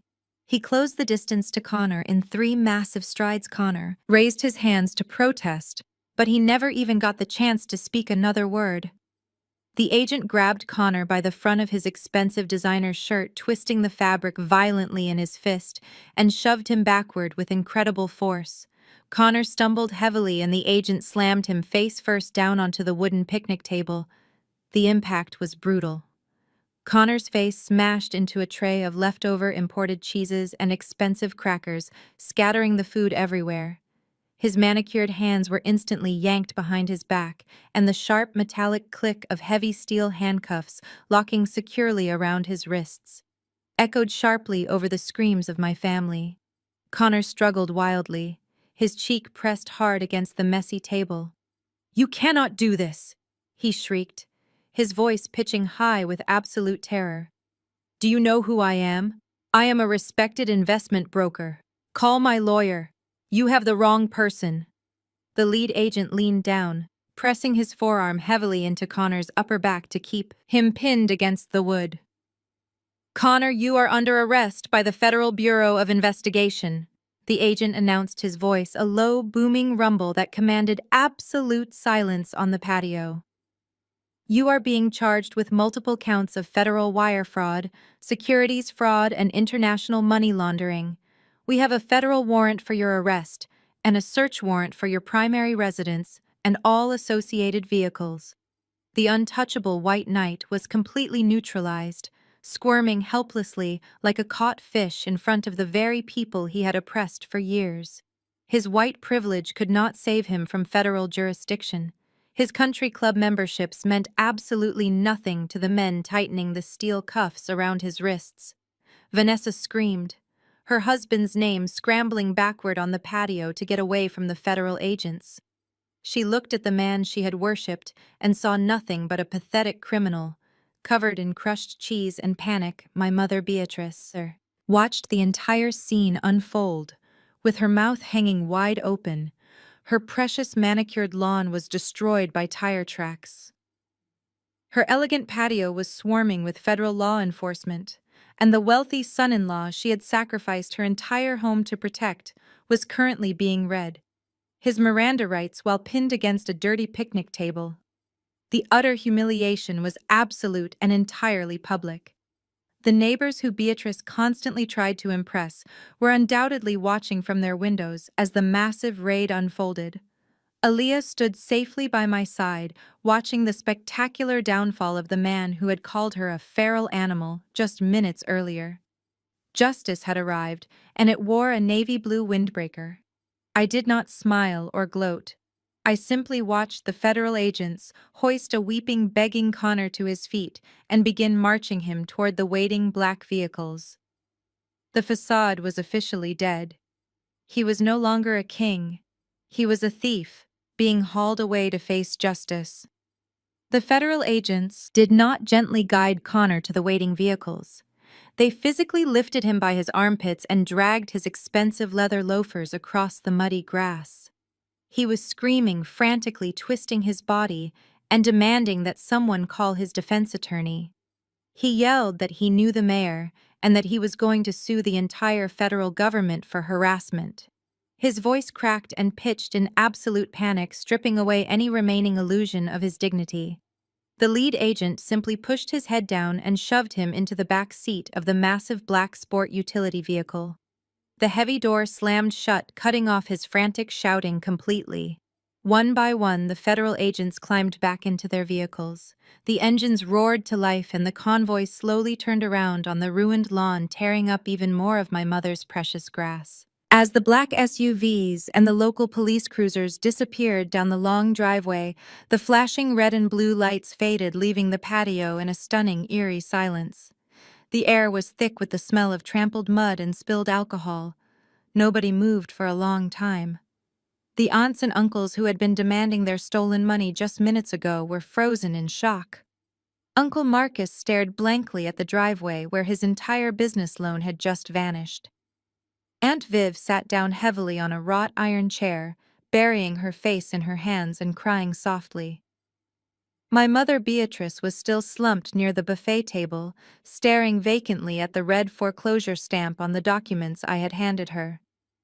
The lavish garden party had become a graveyard of broken dreams and exposed lies. But the most dramatic shift happened right in front of me. Vanessa was still sitting on the damp stone patio, her torn silk dress clinging to her legs. The realization of her absolute ruin was washing over her in real time. She had no husband, no money, no inheritance, and no future. The country club lifestyle she had lorded over everyone was completely gone. She slowly raised her head and looked around at the devastated faces of her relatives. None of them offered her a hand. Nobody stepped forward to comfort her. They all blamed her for encouraging Connor's greed and draining their life savings. She was entirely alone. Her eyes frantically searched the patio until they locked onto me. I stood tall and completely composed, holding my daughter Aaliyah's hand, while my son Leo peeked out from behind my legs. Vanessa stared at me as if she was seeing me for the very first time. She did not see a poor widow or a low-level desk calculator anymore. She saw a powerful federal investigator who held the keys to her entire existence. Vanessa pushed herself up onto her hands and knees, her expensive blonde highlights falling in a messy tangle across her tear-stained face. She did not stand up. Instead, she literally crawled across the stone patio toward me. Her pride was completely shattered. She reached out with trembling hands, aiming for the hem of my skirt. "Please, Kendra," she sobbed, her voice hoarse and broken. "Please, you have to help me." I immediately took a large step backward, pulling my children with me. "Do not touch me, Vanessa," I commanded, my voice sharp and cold, slicing through her pathetic display. She collapsed onto her knees, resting her weight on her heels. She clasped her hands together in a desperate begging gesture. "Oh God, Kendra, you have to do something," she pleaded, tears streaming down her face, ruining her expensive makeup. "You work for the agency. You know the system. You are the lead investigator. You can access the accounts, right? You can unfreeze just one of the offshore trusts. Just enough for me to hire a top defense attorney for Connor. Just enough so I do not lose my house and my cars. Please, Kendra, I am your sister. I am your own flesh and blood. You cannot let them take everything away from me." I looked down at the woman who had spent her entire life making me feel completely worthless. Less than an hour ago, she had mocked my late husband, called me a pathetic clerk, and laughed when her husband threatened to call the police on my black children. Now she was on her knees begging me to commit federal treason to save her fake, luxurious lifestyle. The sheer audacity and staggering hypocrisy of her request left me completely breathless. I stared down at her ruined dress and her desperate, pleading eyes. "You want me to risk my federal career and go to federal prison just to help you hide stolen money?" I asked, my tone reflecting absolute disgust. "You want me to steal money back from Aunt Viv and Uncle Marcus so you can keep driving a luxury SUV? Do you hear yourself, Vanessa? You are asking me to become a criminal just to protect your fragile ego." "I am desperate, Kendra," she wailed, slapping her hands violently against the stone patio. "I have absolutely nothing left. My bank cards are declined. My husband is gone. I do not even know how I am going to buy groceries tomorrow. You have to help me. You owe me. We are family." I shook my head, feeling a profound sense of closure. "I do not owe you a single thing, Vanessa. I replied, my voice steady. You made it perfectly clear today that I am not part of this family. You disowned me. You threw me off your property. You called me a jealous rat. You chose your wealthy white knight over your own sister. Now your knight is sitting in the back of a federal vehicle wearing steel handcuffs. Vanessa stared at me with wide, terrified eyes, finally realizing that I was completely immune to her manipulation. She slowly lowered her hands, letting them rest on her torn silk dress, and began to weep into her palms. Her sobs were the only sound left on the ruined patio until a sharp, desperate gasping broke the silence. I turned my head away from my broken sister and looked toward the buffet table. My mother Beatrice was gripping the edge of the table so tightly her knuckles were completely white. Her chest was heaving uncontrollably as she struggled to pull air into her lungs.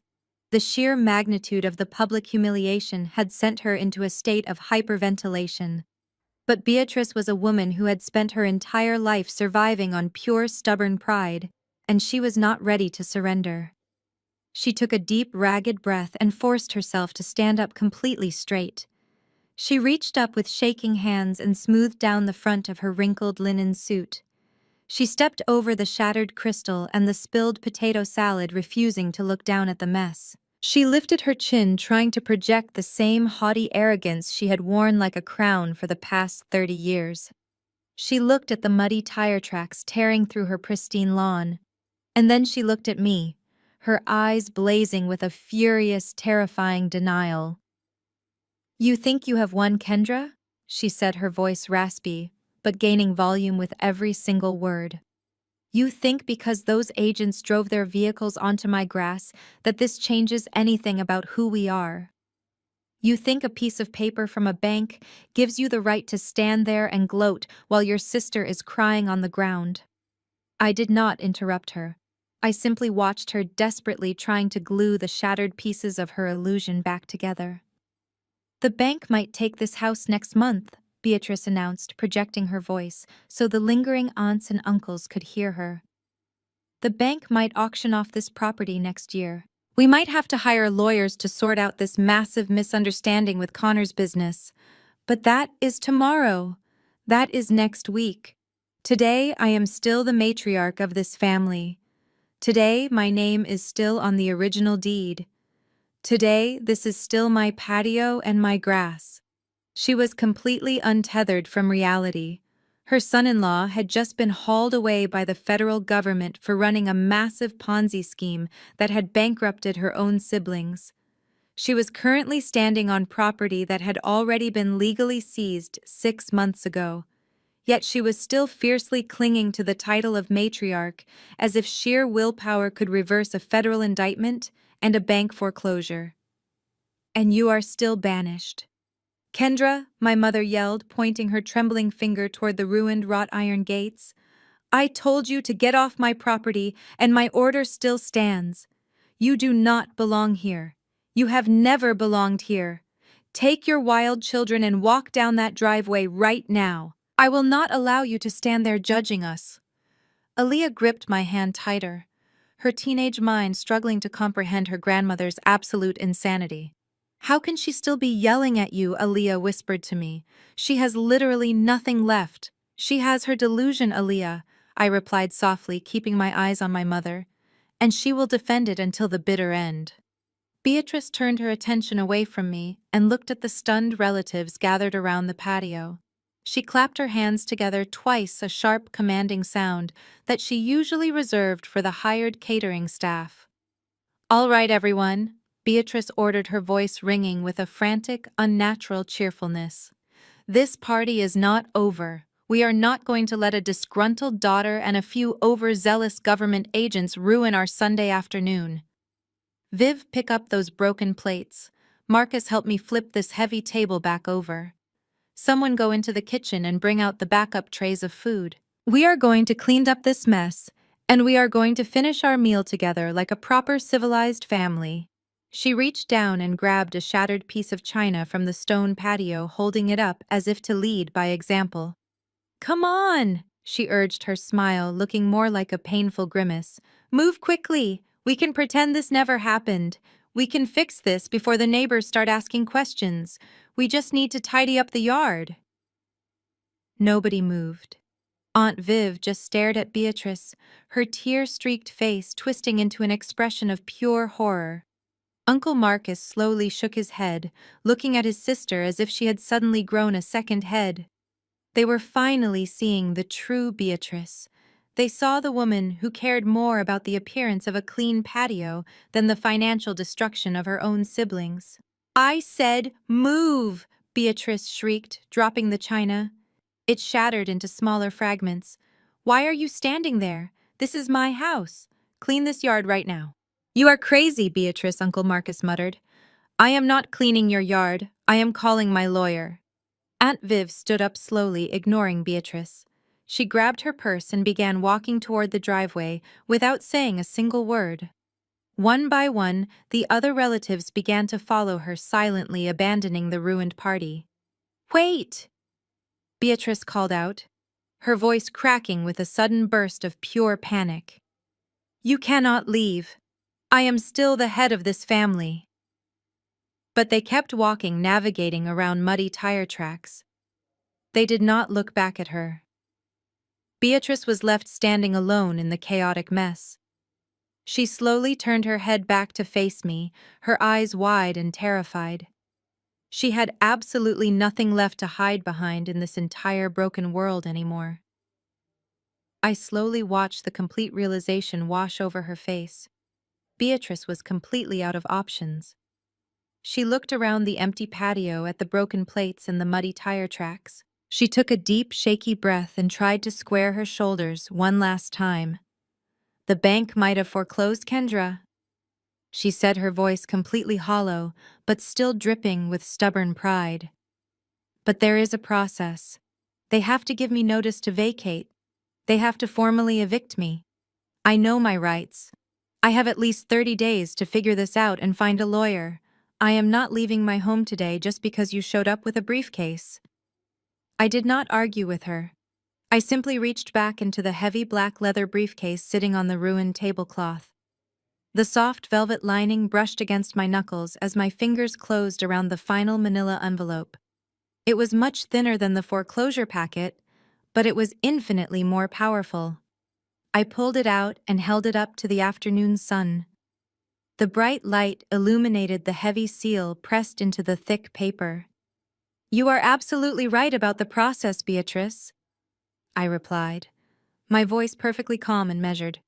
"The bank does have a process for foreclosed properties. They do not just sit on a massive multi-million-dollar estate and wait for the previous owner to slowly pack their bags. They want their money back as quickly as possible, so they put the property up for auction.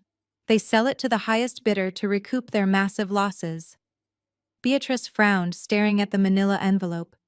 "An auction?" she repeated, her voice barely above a whisper. "They cannot auction my house without telling me. I would have known. I would have received a letter." "You did receive a letter, Beatrice?" I corrected her, taking a slow step forward. "You received several certified letters, but you were too busy throwing elaborate garden parties and pretending Connor was a Wall Street genius to actually open your mail. The bank executed a private commercial auction exactly 3 months ago. They listed the property and accepted a blind cash offer within 48 hours. The deed was completely transferred and finalized. The bank no longer has any financial interest in this estate." Vanessa, who was still sitting on the patio floor, completely stopped crying. She looked up at me, her tear-streaked face twisting in absolute confusion. "Someone bought the house," Vanessa asked, her voice cracking. "Who bought it? Who has that kind of money just lying around to buy an estate in cash?" Beatrice looked completely horrified. She raised her hands to her mouth. "Some developer," she gasped. "Some faceless corporation is going to come here and tear down my beautiful home. They are going to demolish my legacy to build luxury condos. No, I will not allow it. I will chain myself to the front doors. I will fight the new owners in court. I will make their lives a living hell." I placed the thin manila envelope on the table right next to the shattered crystal vase. I flipped it open and pulled out a pristine stack of legal documents. These were not printed on standard bank paper. They were printed on heavy, expensive parchment and stamped with the official seal of the state registry. I slid the top page across the white linen tablecloth so it stopped directly in front of my mother. "You do not need to chain yourself to the front doors, Beatrice," I said, my voice ringing with absolute finality. "And you certainly do not need to fight the new owners in court, because you are looking right at the primary shareholder." Beatrice stared blankly at the paper. She leaned forward, her eyes scanning the bold black text. I watched her read the name of the purchasing entity printed at the top of the deed. It was not a faceless development corporation. It was a private holding company. The property was purchased in full by ALK Holdings, I announced, ensuring my voice carried over the silent patio. It is a private limited liability company formed specifically for the acquisition of distressed real estate. I pointed a steady finger at the paper. "Look closely at the letters, Beatrice. Look at the name of the company that owns the ground you are currently standing on." Beatrice read the letters aloud, her voice trembling violently. "ALK Holdings," she whispered. She looked up at me, completely uncomprehending. "What does that mean? Who is ALK?" I placed my hands flat on the ruined tablecloth, leaning forward, so I was looking directly into her terrified eyes. "Aaliyah Leo Kendra," I replied, enunciating each name with terrifying precision. "ALK Holdings is my company, Beatrice. I am the sole managing director. I used the money I made from 5 years of working a high-level federal job. I used the investments I made while you were busy mocking my clothes and my lifestyle. I paid for this entire estate in cash 3 months ago." The patio was so quiet I could hear the breeze rustling the leaves in the large oak trees. Vanessa let out a tiny broken gasp from the floor. Beatrice looked like all the blood had been violently drained from her body. She stumbled backward, her knees completely giving out. She collapsed into a wrought iron chair, staring at me as if I had just transformed into a ghost. I stood up completely straight, absorbing the absolute raw power of the moment. "The bank does not own this house, Mother," I declared, delivering the final, devastating blow. "I do. I bought it 3 months ago with the wealth you swore I would never have. I bought it with the money you thought a low-level desk calculator could never earn." The absolute destruction of her reality was finally complete. The matriarch, who had spent her entire life judging people by their zip codes and their bank accounts, was now sitting on a patio she did not own. She was completely at the mercy of the daughter she had relentlessly abused and discarded. She had no home, no money, and no power. The illusion she had sacrificed everything to protect was entirely gone. "You bought my house," Beatrice whispered, her voice completely hollow. "You actually bought my home. You let me plan this party. You let me invite all these people. You let me stand here and act like I was in charge. You knew this entire time that you owned the grass under my feet." "I did," I replied, my voice completely devoid of pity. "I let you dig your own grave, Beatrice. You wanted to banish my son from your table. You wanted to throw me off your property to protect a criminal. So I let you play your hand. And now the game is over." The masterstroke was finally delivered, and the board was completely cleared. I watched her sink deeper into the chair. The expensive linen suit she wore suddenly looked oversized and ridiculous on her shrinking frame. She looked incredibly old and fragile. All the fierce, terrifying energy she used to control this family had completely evaporated. She was just a broken woman, sitting in a pile of ruined catering and shattered glass. Vanessa was still on the ground, rocking back and forth, clutching her torn dress. The 2 women who had tormented me for decades were completely broken by their own toxic greed. I felt my daughter Aaliyah step closer to me. She looked down at her grandmother, and then she looked up at me with profound respect. We had finally taken back our true dignity and our power in the most absolute way possible. The beautiful house was entirely ours now, and the toxic reign of Beatrice was permanently finished forever. I let the heavy silence hang over the ruined patio, allowing the magnitude of my words to saturate the warm afternoon air. The breeze rustled the oak trees, casting shadows over the shattered crystal. I calmly checked my watch. It was exactly 3:15. I directed my attention back to the two broken women occupying my lawn. Earlier, you were eager to enforce the boundaries of your kingdom, Beatrice. I said, my voice steady. You pointed at the driveway and demanded that I take my children and get off your property. You wanted me to feel the weight of being expelled from my own family. You wielded this estate like a weapon to punish me. Beatrice flinched, unable to look me in the face. Now the power dynamic is inverted. I continued stepping toward her. I hold the deed. I pay the property taxes. I own every single brick of that massive house, every blade of grass, and every inch of the driveway you tried to banish me down.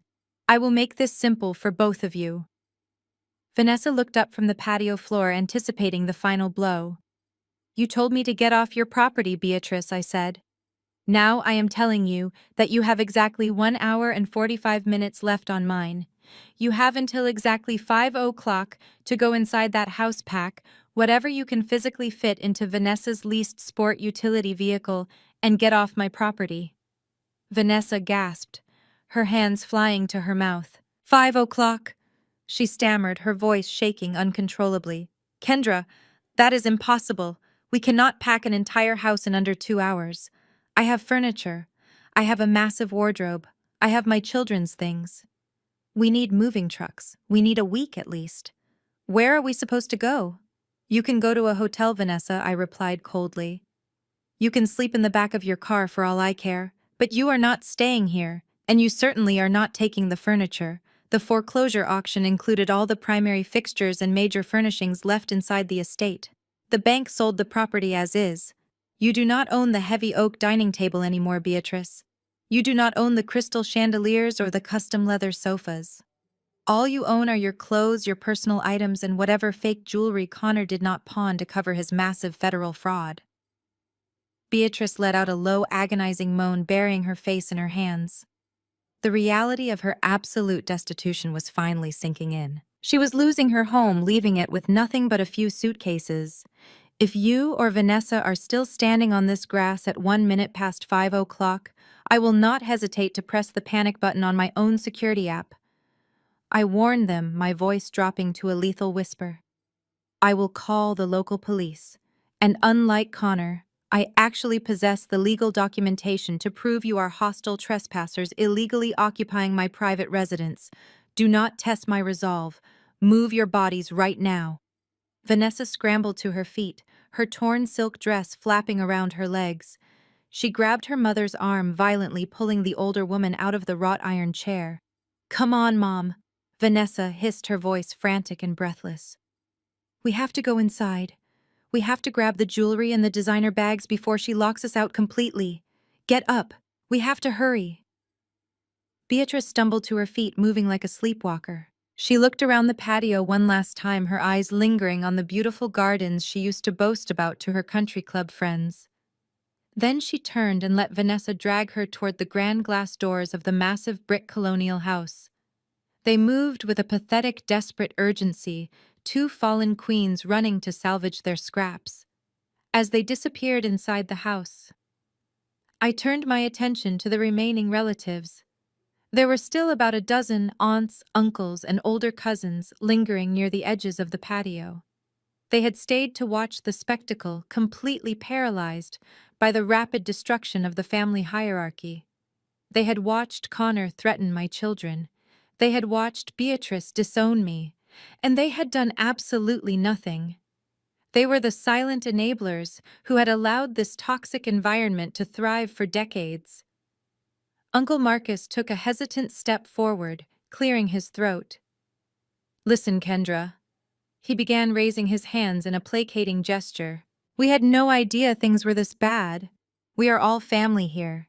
Maybe we can sit down inside and talk about how to handle this transition. We can help you manage the estate.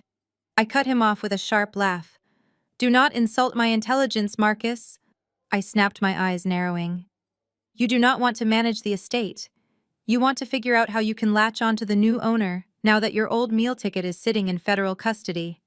You watched that man threaten my 6-year-old son with institutionalization, and you did not say a single word to stop him. You watched my mother banish me, and you just stared at your shoes. You are cowards, every single one of you. I raised my arm and pointed a firm, unwavering finger toward the ruined wrought iron gates at the end of the driveway. The eviction notice applies to all of you, I declared, my voice ringing with absolute authority. You do not get to pack anything. You do not get to wait an hour and 45 minutes here. You all get to leave my property right this second. Walk down my long stone driveway, get in your cars, and never ever come back. If I ever see any of your faces near my children or my home again, I will have you arrested for trespassing. Get out immediately. The aunts and uncles did not need to be told twice. The conviction in my voice broke whatever spell Beatrice had over them. Uncle Marcus jogged toward his sedan, his loafers slipping on the cobblestones. Aunt Viv was right behind him, ignoring the luggage she brought for the weekend.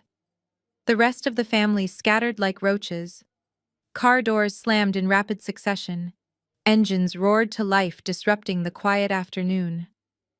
Within 5 satisfying minutes, the driveway was completely cleared of my relatives' vehicles.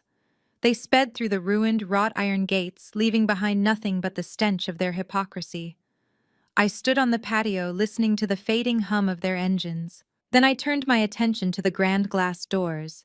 I took my children's hands, and we walked slowly inside. The interior of the massive colonial house was a scene of absolute frantic chaos.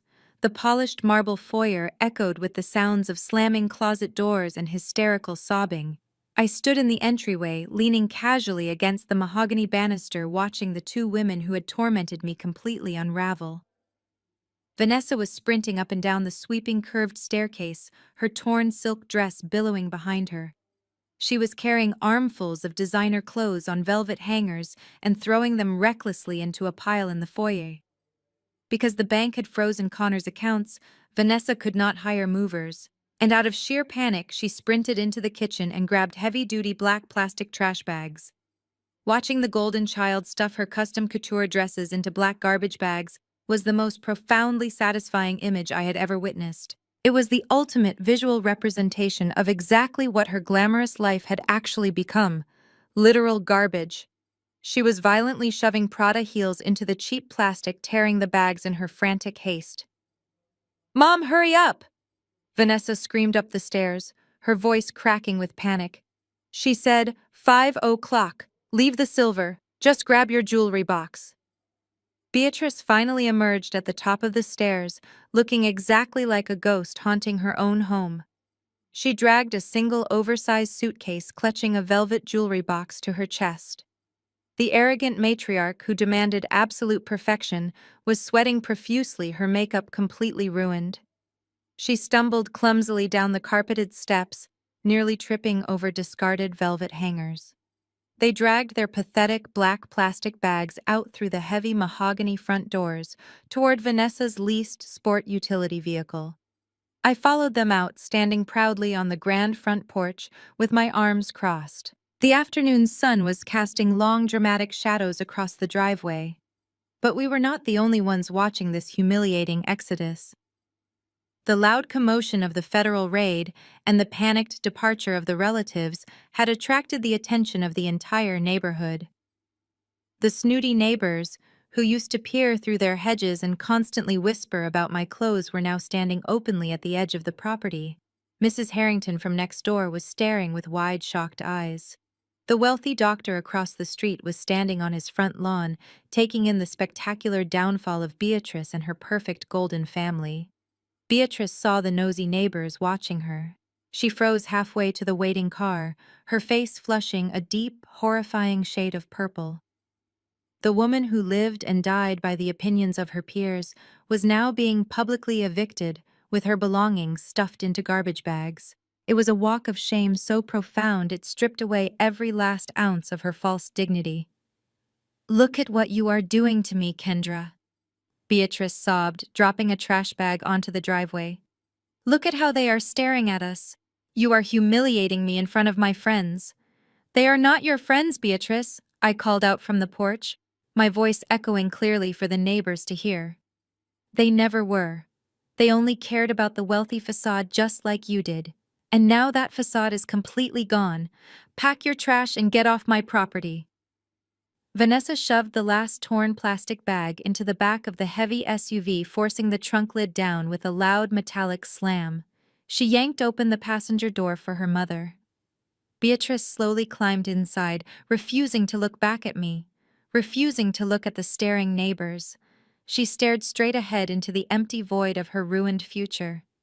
Vanessa quickly climbed into the driver's seat. Her hands were shaking so badly she could barely get the key into the ignition.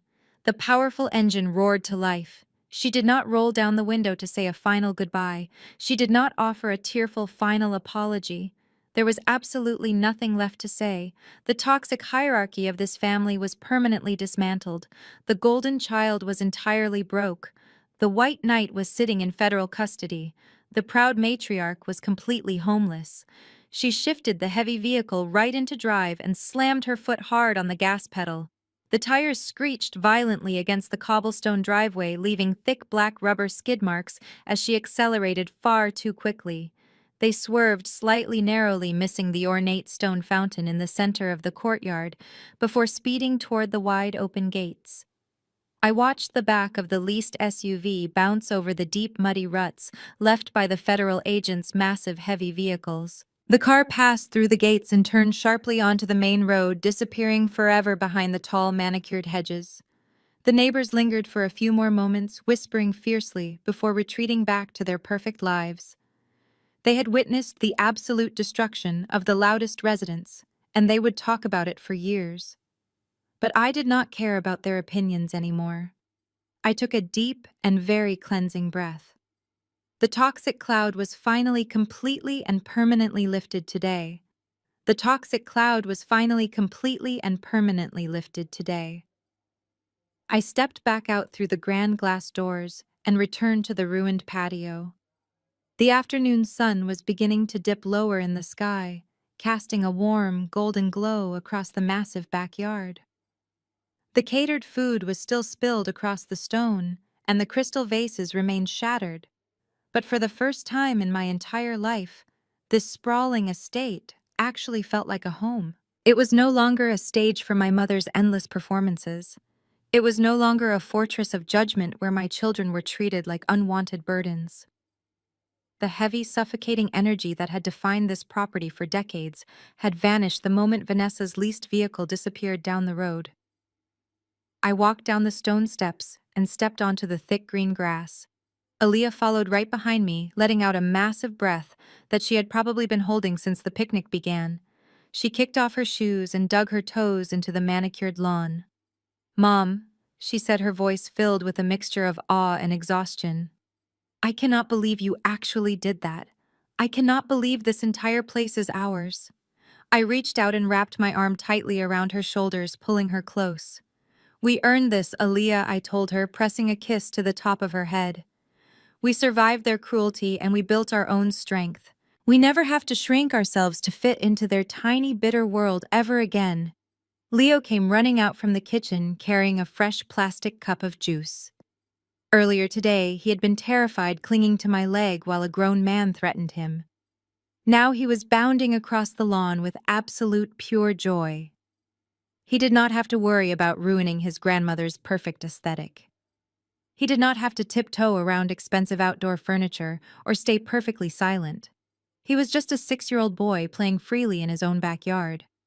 He spun around in circles, laughing loudly as he deliberately stomped right through the muddy tire tracks left by the federal agents. Aaliyah laughed and ran after him, initiating a massive game of tag across the sprawling lawn. I stood alone on the grass, watching my two beautiful children play. My heart swelled with an overwhelming sense of peace. For so many years, I had allowed my mother and my sister to dictate my worth. I had internalized their snide comments and their blatant disrespect, because society tells us that blood is the most important bond we have. We are conditioned to forgive toxic family members simply because we share the same DNA. But standing here watching my son laugh without fear, I finally understood the absolute truth. Blood does not make a family. Respect makes a family. Love makes a family. Unconditional support makes a family. My mother and sister shared my blood, but they never shared my heart. They only saw me as a prop to elevate their own fragile egos. My late husband Marcus understood that truth better than anyone. He never had a fancy title or a massive bank account, but he possessed a wealth of character that Connor could never even comprehend. Marcus loved us fiercely, and he worked with his bare hands to provide for us. He would have been so incredibly proud to see Aaliyah standing up to her grandmother. He would have been proud to see me finally claiming my own space and protecting our son. I looked up at the clear blue sky, sending a silent thank you to the man who taught me what real love actually looked like. We were going to be just fine. I turned my gaze back to the massive brick colonial house. It was huge and imposing, but it was a blank canvas now. Beatrice had decorated every single room to look like a museum meant to be admired but never comfortably lived in.